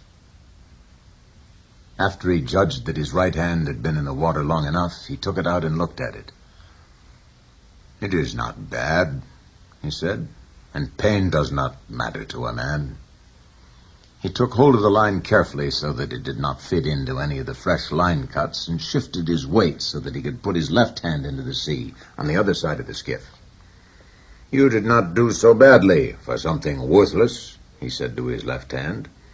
"But there was a moment when I could not find you." Why was I not born with two good hands, he thought. Perhaps it was my fault in not training that one properly. But God knows he's had enough chances to learn. He did not do so badly in the night, though, and he has only cramped once. If he cramps again, let the line cut him off. When he thought that, he knew that he was not being clear-headed, and he thought he should chew some more of the dolphin. But I can't, he told himself. It is better to be light-headed than to lose your strength from nausea. And I know I cannot keep it if I eat it, since my face was in it. I will keep it for an emergency until it goes bad. But it is too late to try for strength now through nourishment. "You're stupid," he told himself. "Eat the other flying fish." It was there, cleaned and ready, and he picked it up with his left hand and ate it, chewing the bones carefully and eating all of it down to the tail. It has more nourishment than almost any fish, he thought. At least the kind of strength that I need. Now I have done what I can, he thought. Let him begin to circle, and let the fight come. The sun was rising for the third time since he had put to sea when the fish started to circle. He could not see by the slant of the line that the fish was circling. It was too early for that. He just felt a faint slackening of the pressure of the line, and he commenced to pull on it gently with his right hand. It tightened, as always, but just when he reached the point where it would break, the line began to come in. He slipped his shoulders and head from under the line and began to pull in line, steadily and gently. He used both of his hands in a swinging motion and tried to do the pulling as much as he could with his body and his legs. His old legs and shoulders pivoted with the swinging of the pulling. "It is a very big circle," he said, "but he is circling." Then the line would not come in anymore, and he held it until he saw the drops jumping from it in the sun. Then it started out, and the old man knelt down and let it go, grudgingly back into the dark water. "He's making the far part of his circle now," he said. "I must hold all I can," he thought.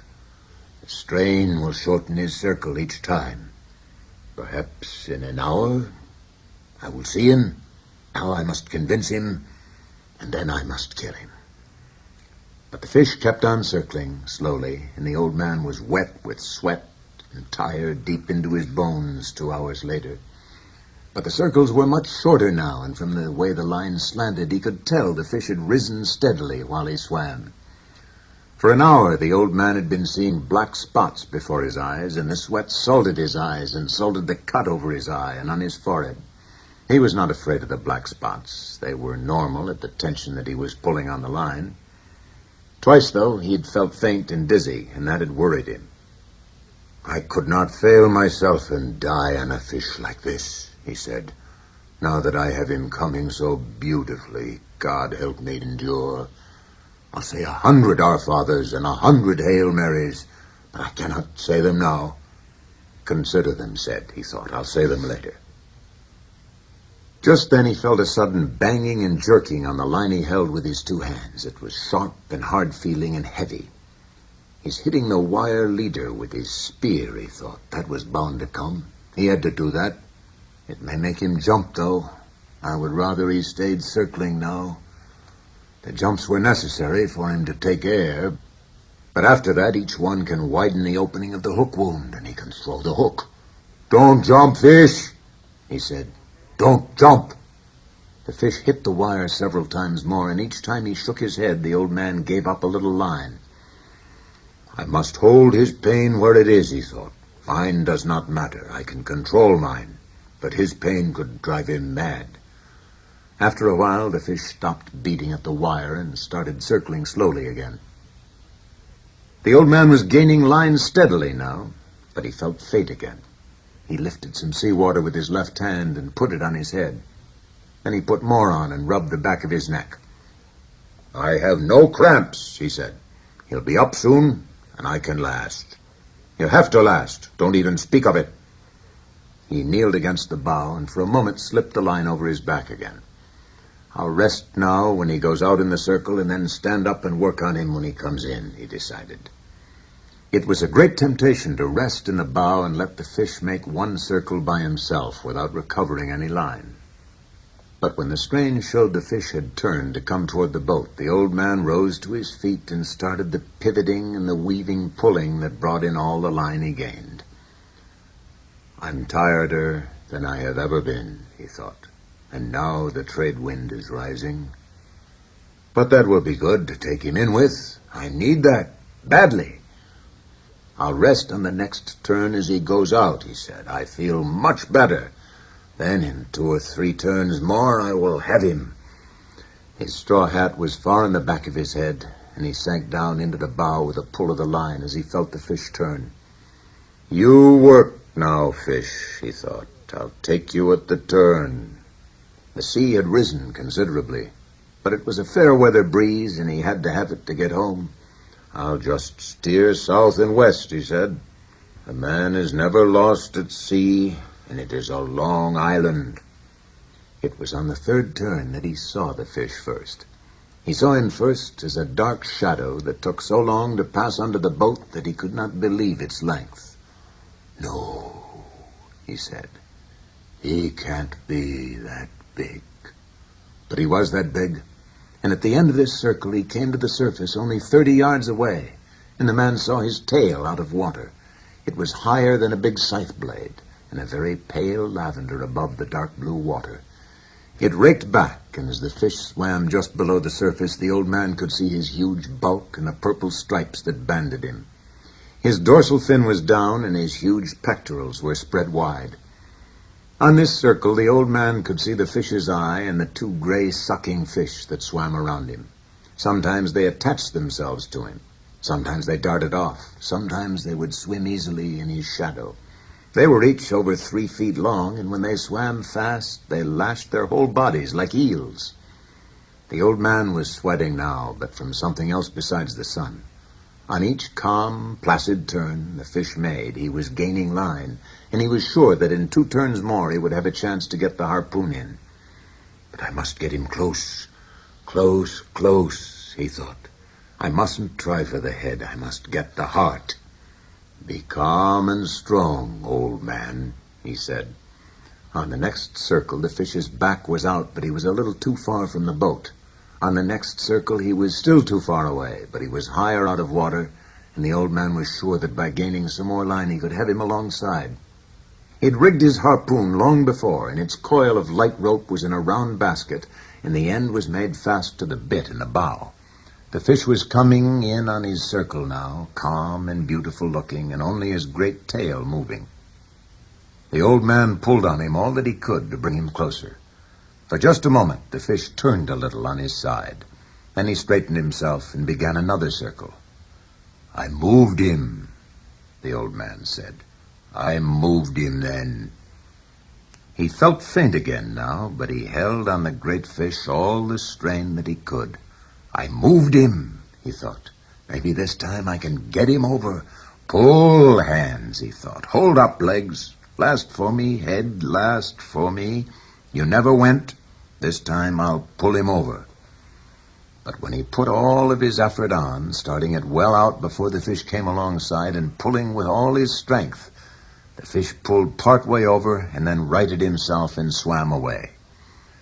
Fish, the old man said. Fish, you're going to have to die anyway. You have to kill me too. That way nothing is accomplished, he thought. His mouth was too dry to speak, but he could not reach for the water now. I must get him alongside this time, he thought. I'm not good for many more turns. Yes, you are, he told himself. You're good forever. On the next turn, he nearly had him, but again the fish righted himself and swam slowly away. You are killing me, fish, the old man thought, but you have a right to. Never have I seen a greater or more beautiful or a calmer or more noble thing than you, brother. Come on and kill me. I do not care who kills who. Now, you're getting confused in the head, he thought. You must keep your head clear. Keep your head clear and know how to suffer like a man. Or a fish, he thought. Clear up, head, he said in a voice he could hardly hear. Clear up. Twice more it was the same on the turns. I do not know, the old man thought. He'd been on the point of feeling himself go each time. I do not know, but I will try it once more. He tried it once more, and he felt himself going when he turned the fish. The fish righted himself and swam off again slowly with a great tail weaving in the air. I'll try it again, the old man promised, although his hands were mushy now, and he could only see well in flashes. He tried it again, and it was the same. So he thought, and he felt himself going before he started. I will try it once again. He took all his pain and what was left of his strength and his long-gone pride, and he put it against the fish's agony, and the fish came over onto his side and swam gently on his side, his bill almost touching the planking of the skiff, and started to pass the boat, long, deep, wide, silver, and barred with purple, and interminable in the water. The old man dropped the line and put his foot on it and lifted the harpoon as high as he could and drove it down with all his strength and more strength he had just summoned into the fish's side just behind the great chest fin that rose high in the air to the altitude of the man's chest. He felt the iron go in, and he leaned on it and drove it further and then pushed all his weight after it. Then the fish came alive with his death in him and rose high out of the water, showing all his great length and width and all his power and his beauty. He seemed to hang in the air above the old man in the skiff.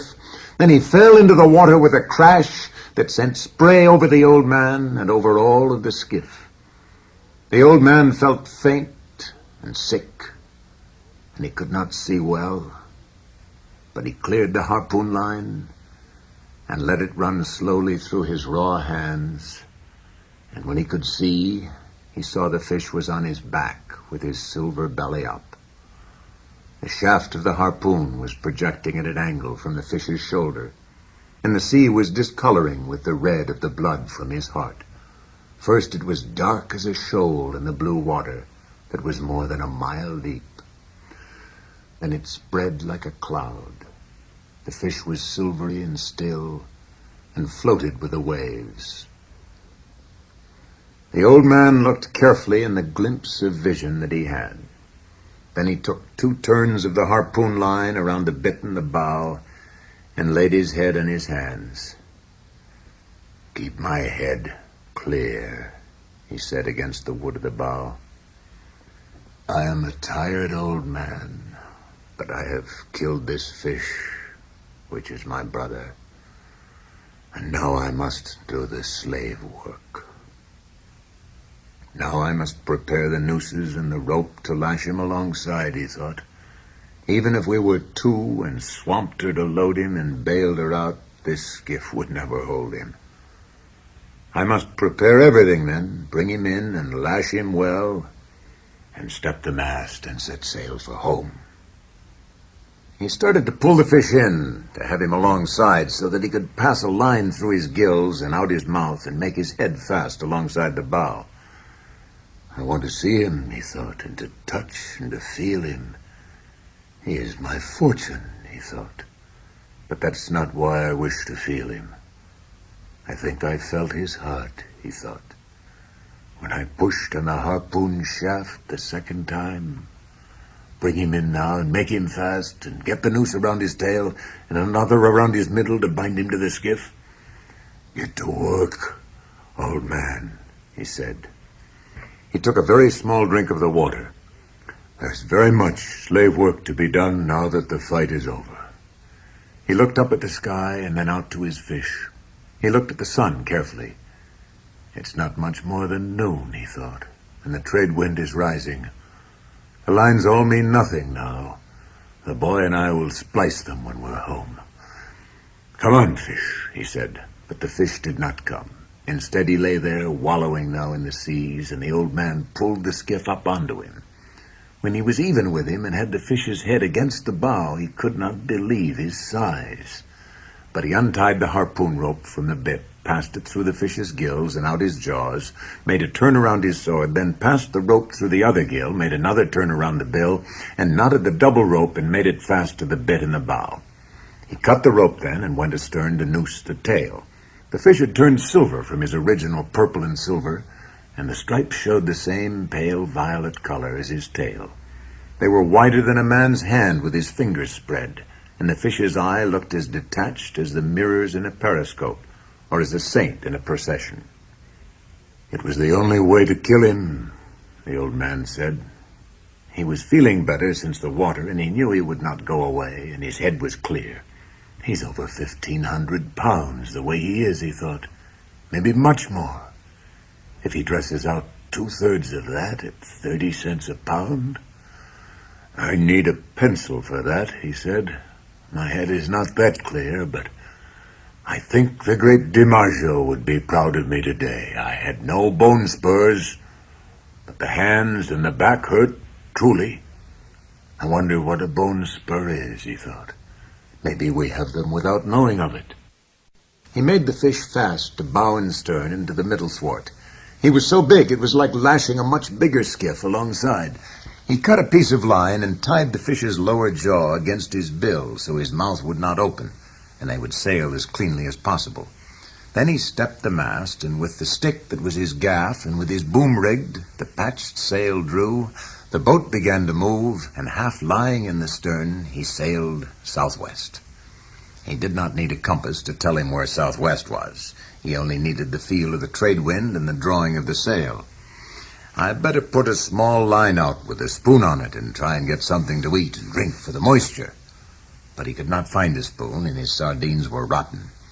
So he hooked a patch of yellow gulfweed with a gaff as they passed, and shook it so that the small shrimps that were in it fell onto the planking of the skiff. There were more than a dozen of them, and they jumped and kicked like sand fleas. The old man pinched their heads off with his thumb and forefinger and ate them, chewing up the shells and the tails. They were very tiny, but he knew they were nourishing, and they tasted good. The old man still had 2 drinks of water in the bottle, and he used half of one after he'd eaten the shrimps. The skiff was sailing well, considering the handicaps, and he steered with the tiller under his arm.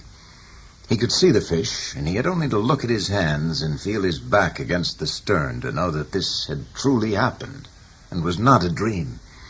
At one time, when he was feeling so badly toward the end, he'd thought perhaps it was a dream. Then, when he'd seen the fish come out of the water and hang motionless in the sky before he fell, he was sure there was some great strangeness, and he could not believe it. Then he could not see well, although now he saw as well as ever. Now he knew there was the fish, and his hands and back were no dream. The hands cure quickly, he thought. I bled them clean, and the salt water will heal them. The dark water of the true Gulf is the greatest healer that there is. All I must do is keep the head clear. The hands have done their work, and we sail well. With his mouth shut and his tail straight up and down, we sail like brothers. Then his head started to become a little unclear, and he thought, is he bringing me in, or am I bringing him in? If I were towing him behind, there would be no question. Nor if the fish were in the skiff with all dignity gone, there would be no question either. But they were sailing together, lashed side by side, and the old man thought, let him bring me in, if it pleases him. I am only better than him through trickery, and he meant me no harm. They sailed well, and the old man soaked his hands in the salt water and tried to keep his head clear. There were high cumulus clouds and enough cirrus above them so that the old man knew the breeze would last all night. The old man looked at the fish constantly to make sure it was true. It was an hour before the first shark hit him. The shark was not an accident. He'd come up from deep down in the water as the dark cloud of blood had settled and dispersed in the mile deep sea. He'd come up so fast and absolutely without caution that he broke the surface of the blue water and was in the sun. Then he fell back into the sea and picked up the scent and started swimming on the course the skiff and the fish had taken. Sometimes he lost the scent, but he would pick it up again or have just a trace of it, and he swam fast and hard on the course. He was a very big mako shark, built to swim as fast as the fastest fish in the sea, and everything about him was beautiful, except his jaws. His back was as blue as a swordfish's, and his belly was silver, and his hide was smooth and handsome. He was built as a swordfish, except for his huge jaws, which were tight shut now as he swam fast, just under the surface, with his high dorsal fin knifing through the water without wavering. Inside the closed double lip of his jaws, all of his 8 rows of teeth were slanted inwards. They were not the ordinary pyramid-shaped teeth of most sharks. They were shaped like a man's fingers when they are crisped like claws. They were nearly as long as the fingers of the old man, and they had razor-sharp cutting edges on both sides. This was a fish built to feed on all the fishes in the sea that were so fast and strong and well-armed that they had no other enemy. Now he speeded up as he smelled the fresher scent, and his blue dorsal fin cut the water. When the old man saw him coming, he knew that this was a shark that had no fear at all and would do exactly what he wished. He prepared the harpoon and made the rope fast while he watched the shark come on. The rope was short, as it lacked what he'd cut away to lash the fish. The old man's head was clear and good now, and he was full of resolution, but he had little hope. It was too good to last, he thought. He took one look at the great fish as he watched the shark close in. It might as well have been a dream, he thought. I cannot keep him from hitting me, but maybe I can get him. Dentuso, he thought. Bad luck to your mother. The shark closed fast astern, and when he hit the fish, the old man saw his mouth open and his strange eyes and the clicking chomp of the teeth as he drove forward in the meat just above the tail. The shark's head was out of water, and his back was coming out, and the old man could hear the noise of skin and flesh ripping on the big fish when he rammed the harpoon down onto the shark's head at a spot where the line between his eyes intersected with the line that ran straight back from his nose. There were no such lines. There was only the heavy, sharp blue head and the big eyes and the clicking, thrusting, all-swallowing jaws.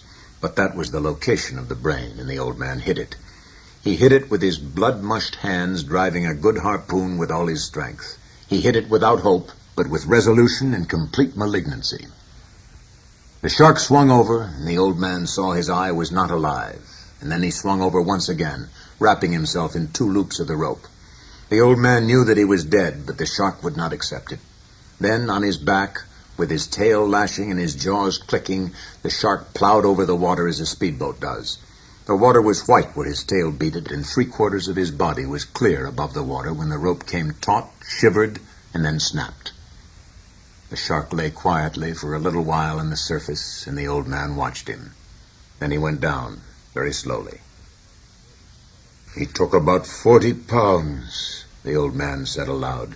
He took my harpoon, too, and all the rope, he thought, and now my fish bleeds again, and there will be others. He did not like to look at the fish anymore since he'd been mutilated. When the fish had been hit, it was as though he himself were hit. But I killed the shark that hit my fish, he thought, and he was the biggest dentuso that I have ever seen, and God knows that I have seen big ones. It was too good to last, he thought.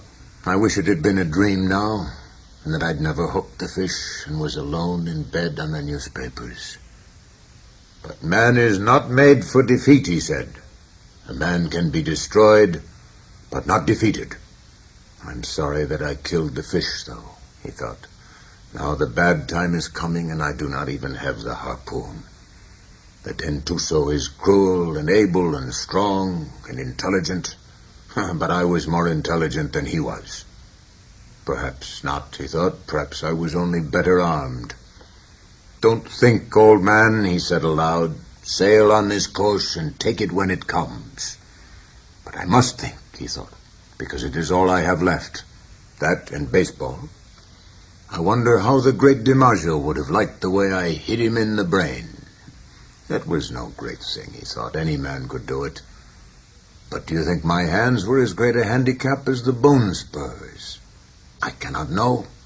I never had anything wrong with my heel except the time the stingray stung it, and I stepped on him when swimming and paralyzed the lower leg and made the unbearable pain.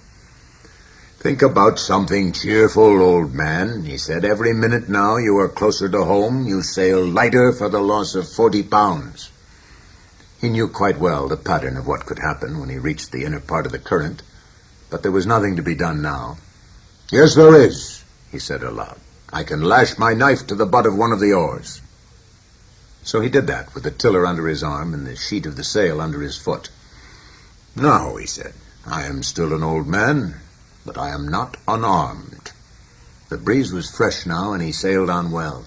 He watched only the forward part of the fish, and some of his hope returned. It is silly not to hope, he thought. Besides, I believe it is a sin. Do not think about sin, he thought. There are enough problems now without sin. Also, I have no understanding of it. I have no understanding of it, and I am not sure that I believe in it. Perhaps it was a sin to kill the fish. I suppose it was, even though I did it to keep me alive and feed many people, but then everything is a sin. Do not think about sin. It is much too late for that. And there are people who are paid to do it. Let them think about it. You were born to be a fisherman, as the fish was born to be a fish. San Pedro was a fisherman, as was the father of the great DiMaggio. But he liked to think about all things that he was involved in, and since there was nothing to read and he did not have a radio, he thought much, and he kept on thinking about sin. You did not kill the fish only to keep alive and to sell for food, he thought. You killed him for pride and because you are a fisherman. You loved him when he was alive, and you loved him after. If you love him, it is not a sin to kill him. Or is it more? You think too much, old man, he said aloud. But you enjoyed killing the dentuso, he thought. He lives on the live fish, as you do. He is not a scavenger, nor just a moving appetite, as some sharks are. He is beautiful and noble and knows no fear of anything. I killed him in self-defense, the old man said aloud. And I killed him well. Besides, he thought, everything kills everything else in some way. Fishing kills me exactly as it keeps me alive. The boy keeps me alive, he thought. I must not deceive myself too much. He leaned over the side and pulled loose a piece of the meat of the fish where the shark had cut him. He chewed it and noted its quality and its good taste. It was firm and juicy like meat, but it was not red. There was no stringiness in it, and he knew that it would bring the highest price in the market. But there was no way to keep its scent out of the water, and the old man knew that a very bad time was coming. The breeze was steady. It had backed a little further into the northeast, and he knew that meant that it would not fall off. The old man looked ahead of him, but he could see no sails, nor could he see the hull nor the smoke of any ship.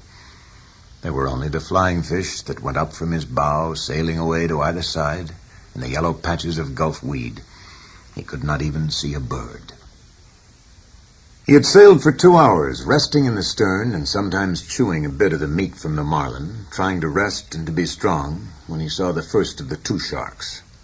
Aye, he said aloud. There is no translation for this word, and perhaps it is just a noise such as a man might make involuntarily, feeling the nail go through his hands and into the wood. Galanos, he said aloud. He'd seen the second fin now coming up behind the first, and had identified them as shovel-nosed sharks by the brown triangular fin and the sweeping movements of the tail. They had the scent and were excited, and in the stupidity of their great hunger they were losing and finding the scent in their excitement, but they were closing all the time. The old man made the sheet fast and jammed the tiller. Then he took up the oar with a knife lashed to it.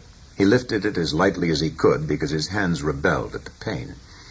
Then he opened and closed them on it lightly to loosen them. He closed them firmly so they would take the pain now and would not flinch, and watched the sharks come. He could see their wide, flattened, shovel-pointed heads now, and their white-tipped, wide pectoral fins. They were hateful sharks, bad-smelling, scavengers as well as killers, and when they were hungry they would bite at an oar or the rudder of a boat. It was these sharks that would cut the turtles' legs and flippers off when the turtles were asleep in the surface.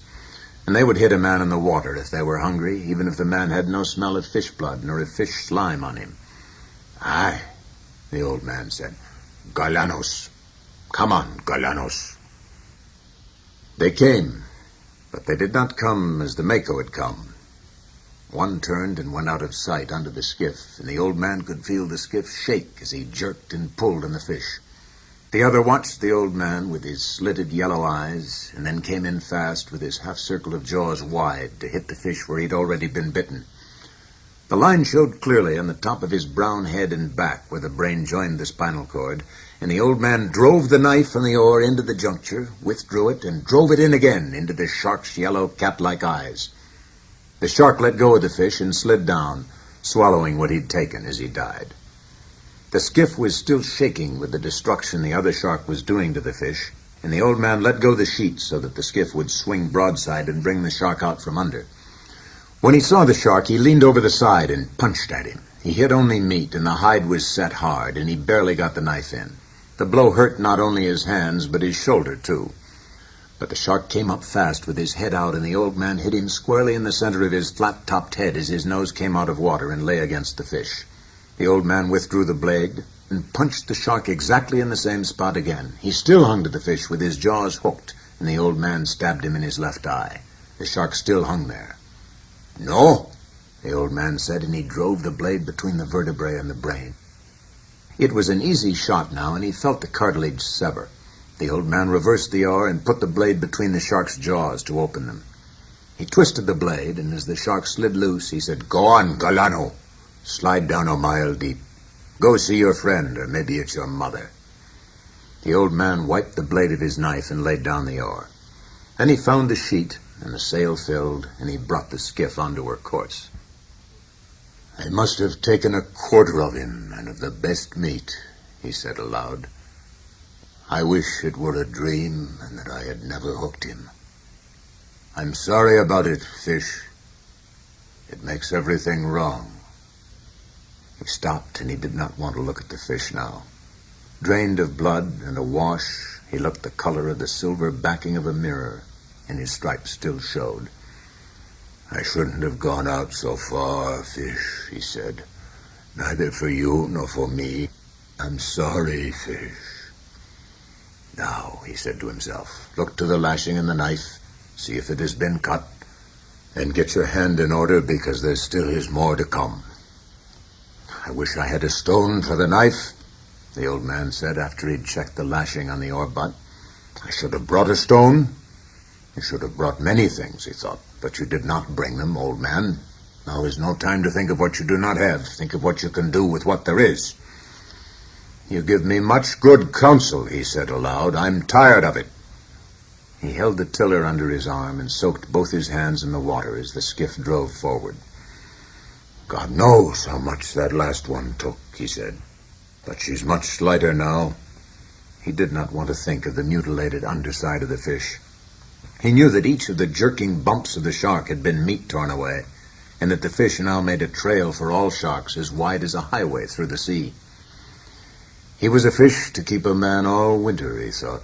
Don't think of that. Just rest and try to get your hands in shape to defend what is left of him.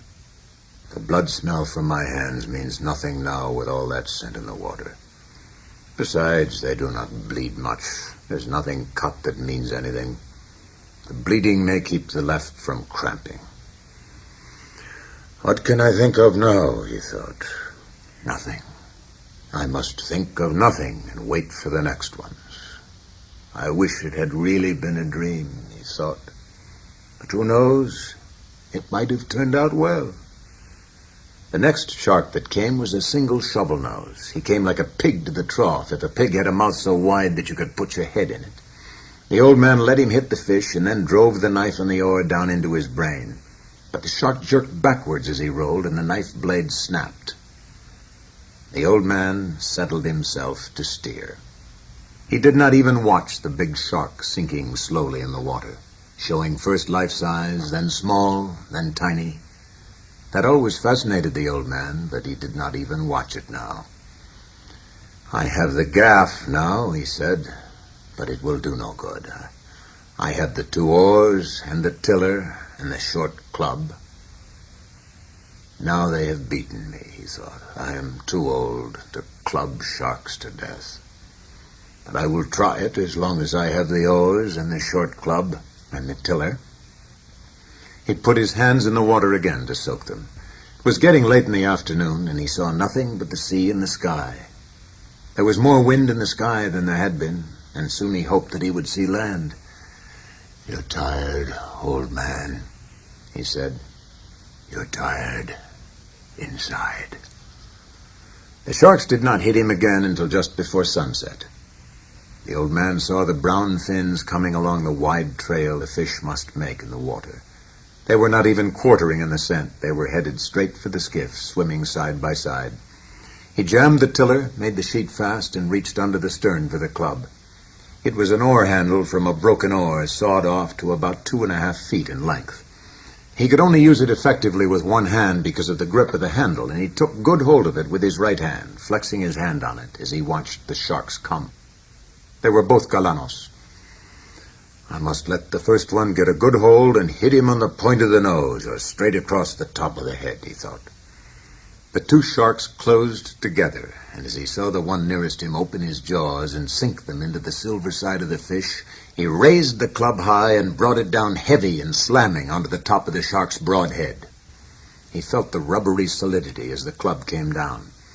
But he felt the rigidity of bone, too, and he struck the shark once more, hard across the point of the nose, as he slid down from the fish. The other shark had been in and out, and now came in again with his jaws wide. The old man could see pieces of the meat of the fish spilling white from the corners of his jaws as he bumped the fish and closed his jaws. He swung at him and hit only the head, and the shark looked at him and wrenched the meat loose. The old man swung the club down on him again as he slipped away to swallow and hit only the heavy, solid rubberiness. "Come on, Galano," the old man said. "Come in again." The shark came in a rush, and the old man hit him as he shut his jaws. He hit him solidly and from as high up as he could raise the club. This time he felt the bone at the base of the brain, and he hit him again in the same place while the shark tore the meat loose sluggishly and slid down from the fish. The old man watched for him to come again, but neither shark showed. Then he saw one on the surface, swimming in circles. He did not see the fin of the other. "I could not expect to kill them," he thought. "I could have in my time, but I've hurt them both badly, and neither one can feel very good. If I could have used a bat with 2 hands, I could have killed the first one, surely. Even now," he thought. He did not want to look at the fish. He knew that half of him had been destroyed. The sun had gone down while he'd been in the fight with the sharks. "It'll be dark soon," he said. "Then I should see the glow of Havana. If I'm too far to the eastward, I will see the lights of one of the new beaches. I cannot be too far out now," he thought. "I hope no one has been too worried. There's only the boy to worry, of course, but I'm sure he would have confidence. Many of the older fishermen will worry. Many others, too," he thought. "I live in a good town." He could not talk to the fish anymore because the fish had been ruined too badly. Then something came into his head. "Half fish," he said. "Fish that you were, I am sorry that I went too far out. I ruined us both. But we have killed many sharks, you and I, and ruined many others. How many did you ever kill, old fish? You do not have that spear in your head for nothing." He liked to think of the fish and what he could do to a shark if he were swimming free.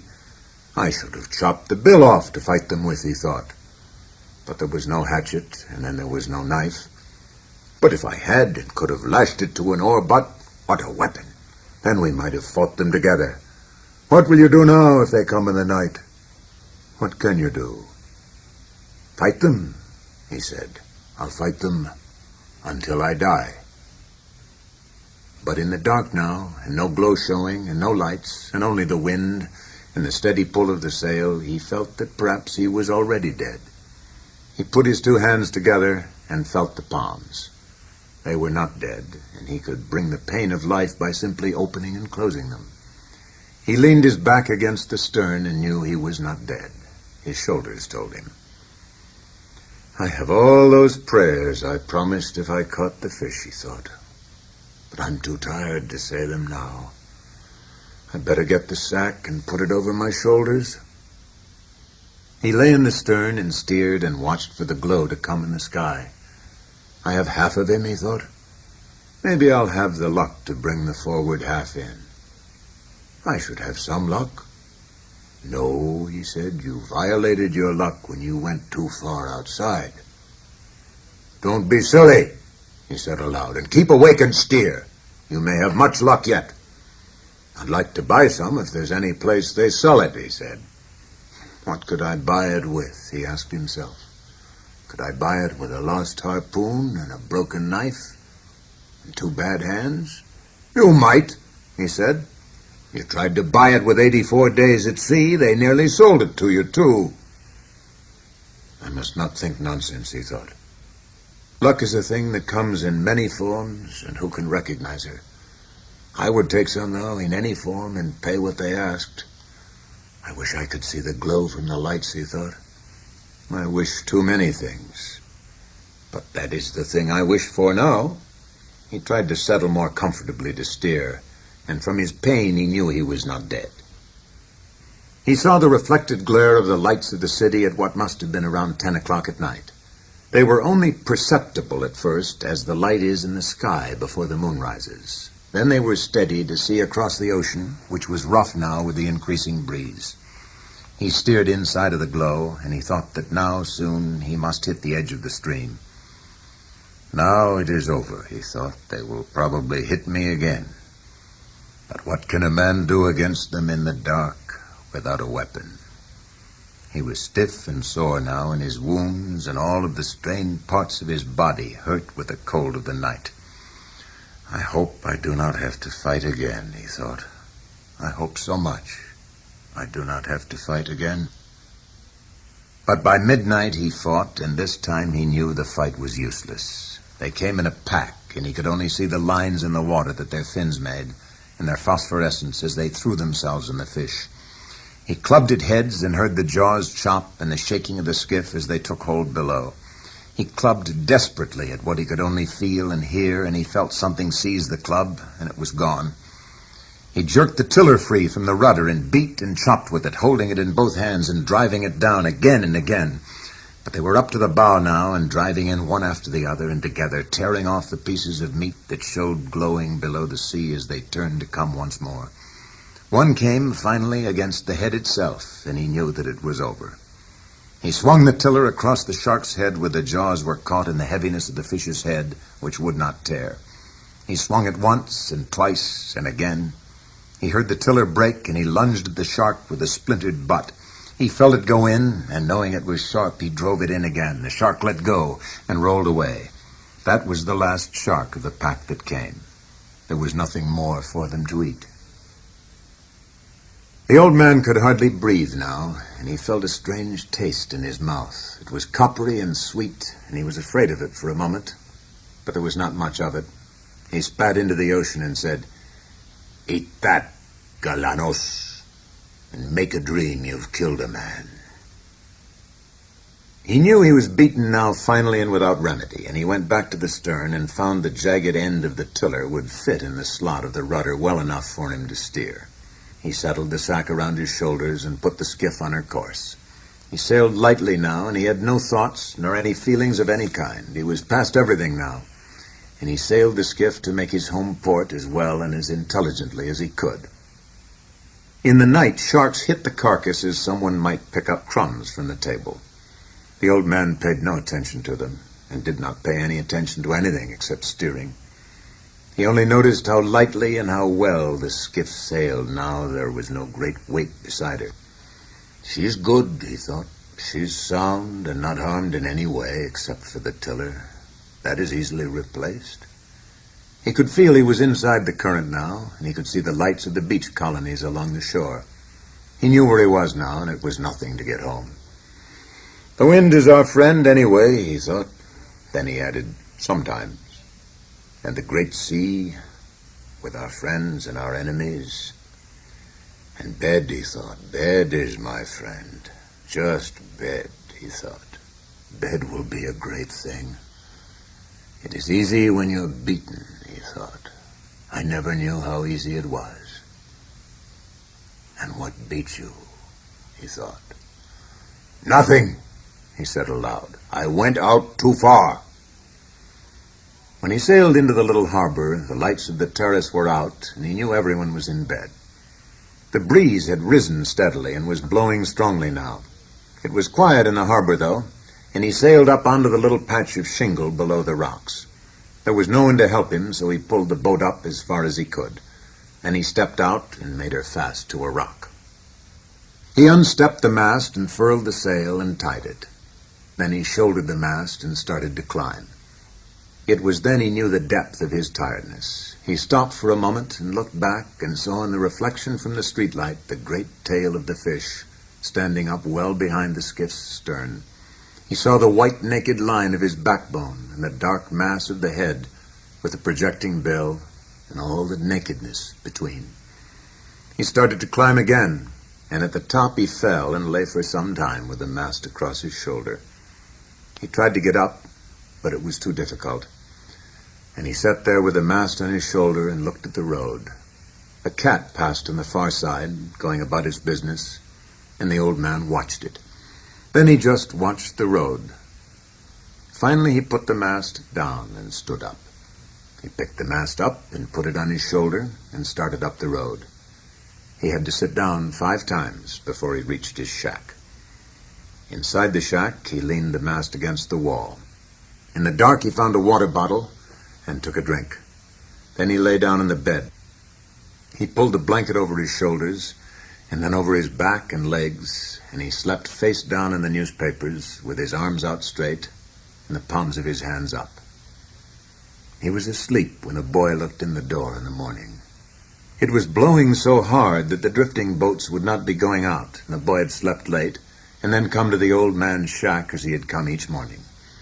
The boy saw that the old man was breathing, and then he saw the old man's hands, and he started to cry. He went out very quietly to go to bring some coffee, and all the way down the road he was crying. Many fishermen were around the skiff looking at what was lashed beside it, and one was in the water, his trousers rolled up, measuring the skeleton with a length of line. The boy did not go down. He'd been there before, and one of the fishermen was looking after the skiff for him. "How is he?" one of the fishermen shouted. "Sleeping," the boy called. He did not care that they saw him crying. "Let no one disturb him." "He was 18 feet from nose to tail," the fisherman who was measuring him called. "I believe it," the boy said. He went into the terrace and asked for a can of coffee. "Hot and with plenty of milk and sugar in it." "Anything more?" "No. Afterwards I will see what he can eat." "What a fish it was," the proprietor said. "There has never been such a fish. Those were 2 fine fish you took yesterday, too." "Damn my fish," the boy said, and he started to cry again. "Do you want a drink of any kind?" the proprietor asked. "No," the boy said. "Tell them not to bother Santiago. I'll be back." "Tell him how sorry I am." "Thanks," the boy said. The boy carried the hot can of coffee up to the old man's shack and sat by him until he woke. Once it looked as though he were waking, but he'd gone back into heavy sleep, and the boy had gone across the road to borrow some wood to heat the coffee. Finally, the old man woke. "Don't sit up," the boy said. "Drink this." He poured some of the coffee in a glass. The old man took it and drank it. "They beat me, Manolin," he said. "They truly beat me." "He didn't beat you, not the fish." "No, truly. It was afterwards. Pedrico's looking after the skiff and the gear. What do you want done with the head?" "Let Pedrico chop it up to use in fish traps." "And the spear?" "You keep it if you want it." "I want it," the boy said. "Now we must make our plans about the other things." "Did they search for me?" "Of course, with Coast Guard and with planes." The ocean is very big, and his skiff is small and hard to see, the old man said. He noticed how pleasant it was to have someone to talk to, instead of speaking only to himself and to the sea. I missed you, he said. What did you catch? 1 the first day, 1 the second, and 2 the third. Very good. Now we fish together again. No, I am not lucky. I am not lucky anymore. The hell with luck, the boy said. I'll bring the luck with me. What will your family say? I do not care. I caught 2 yesterday, but we will fish together now, for I still have much to learn. We must get a good killing lance and always have it on board.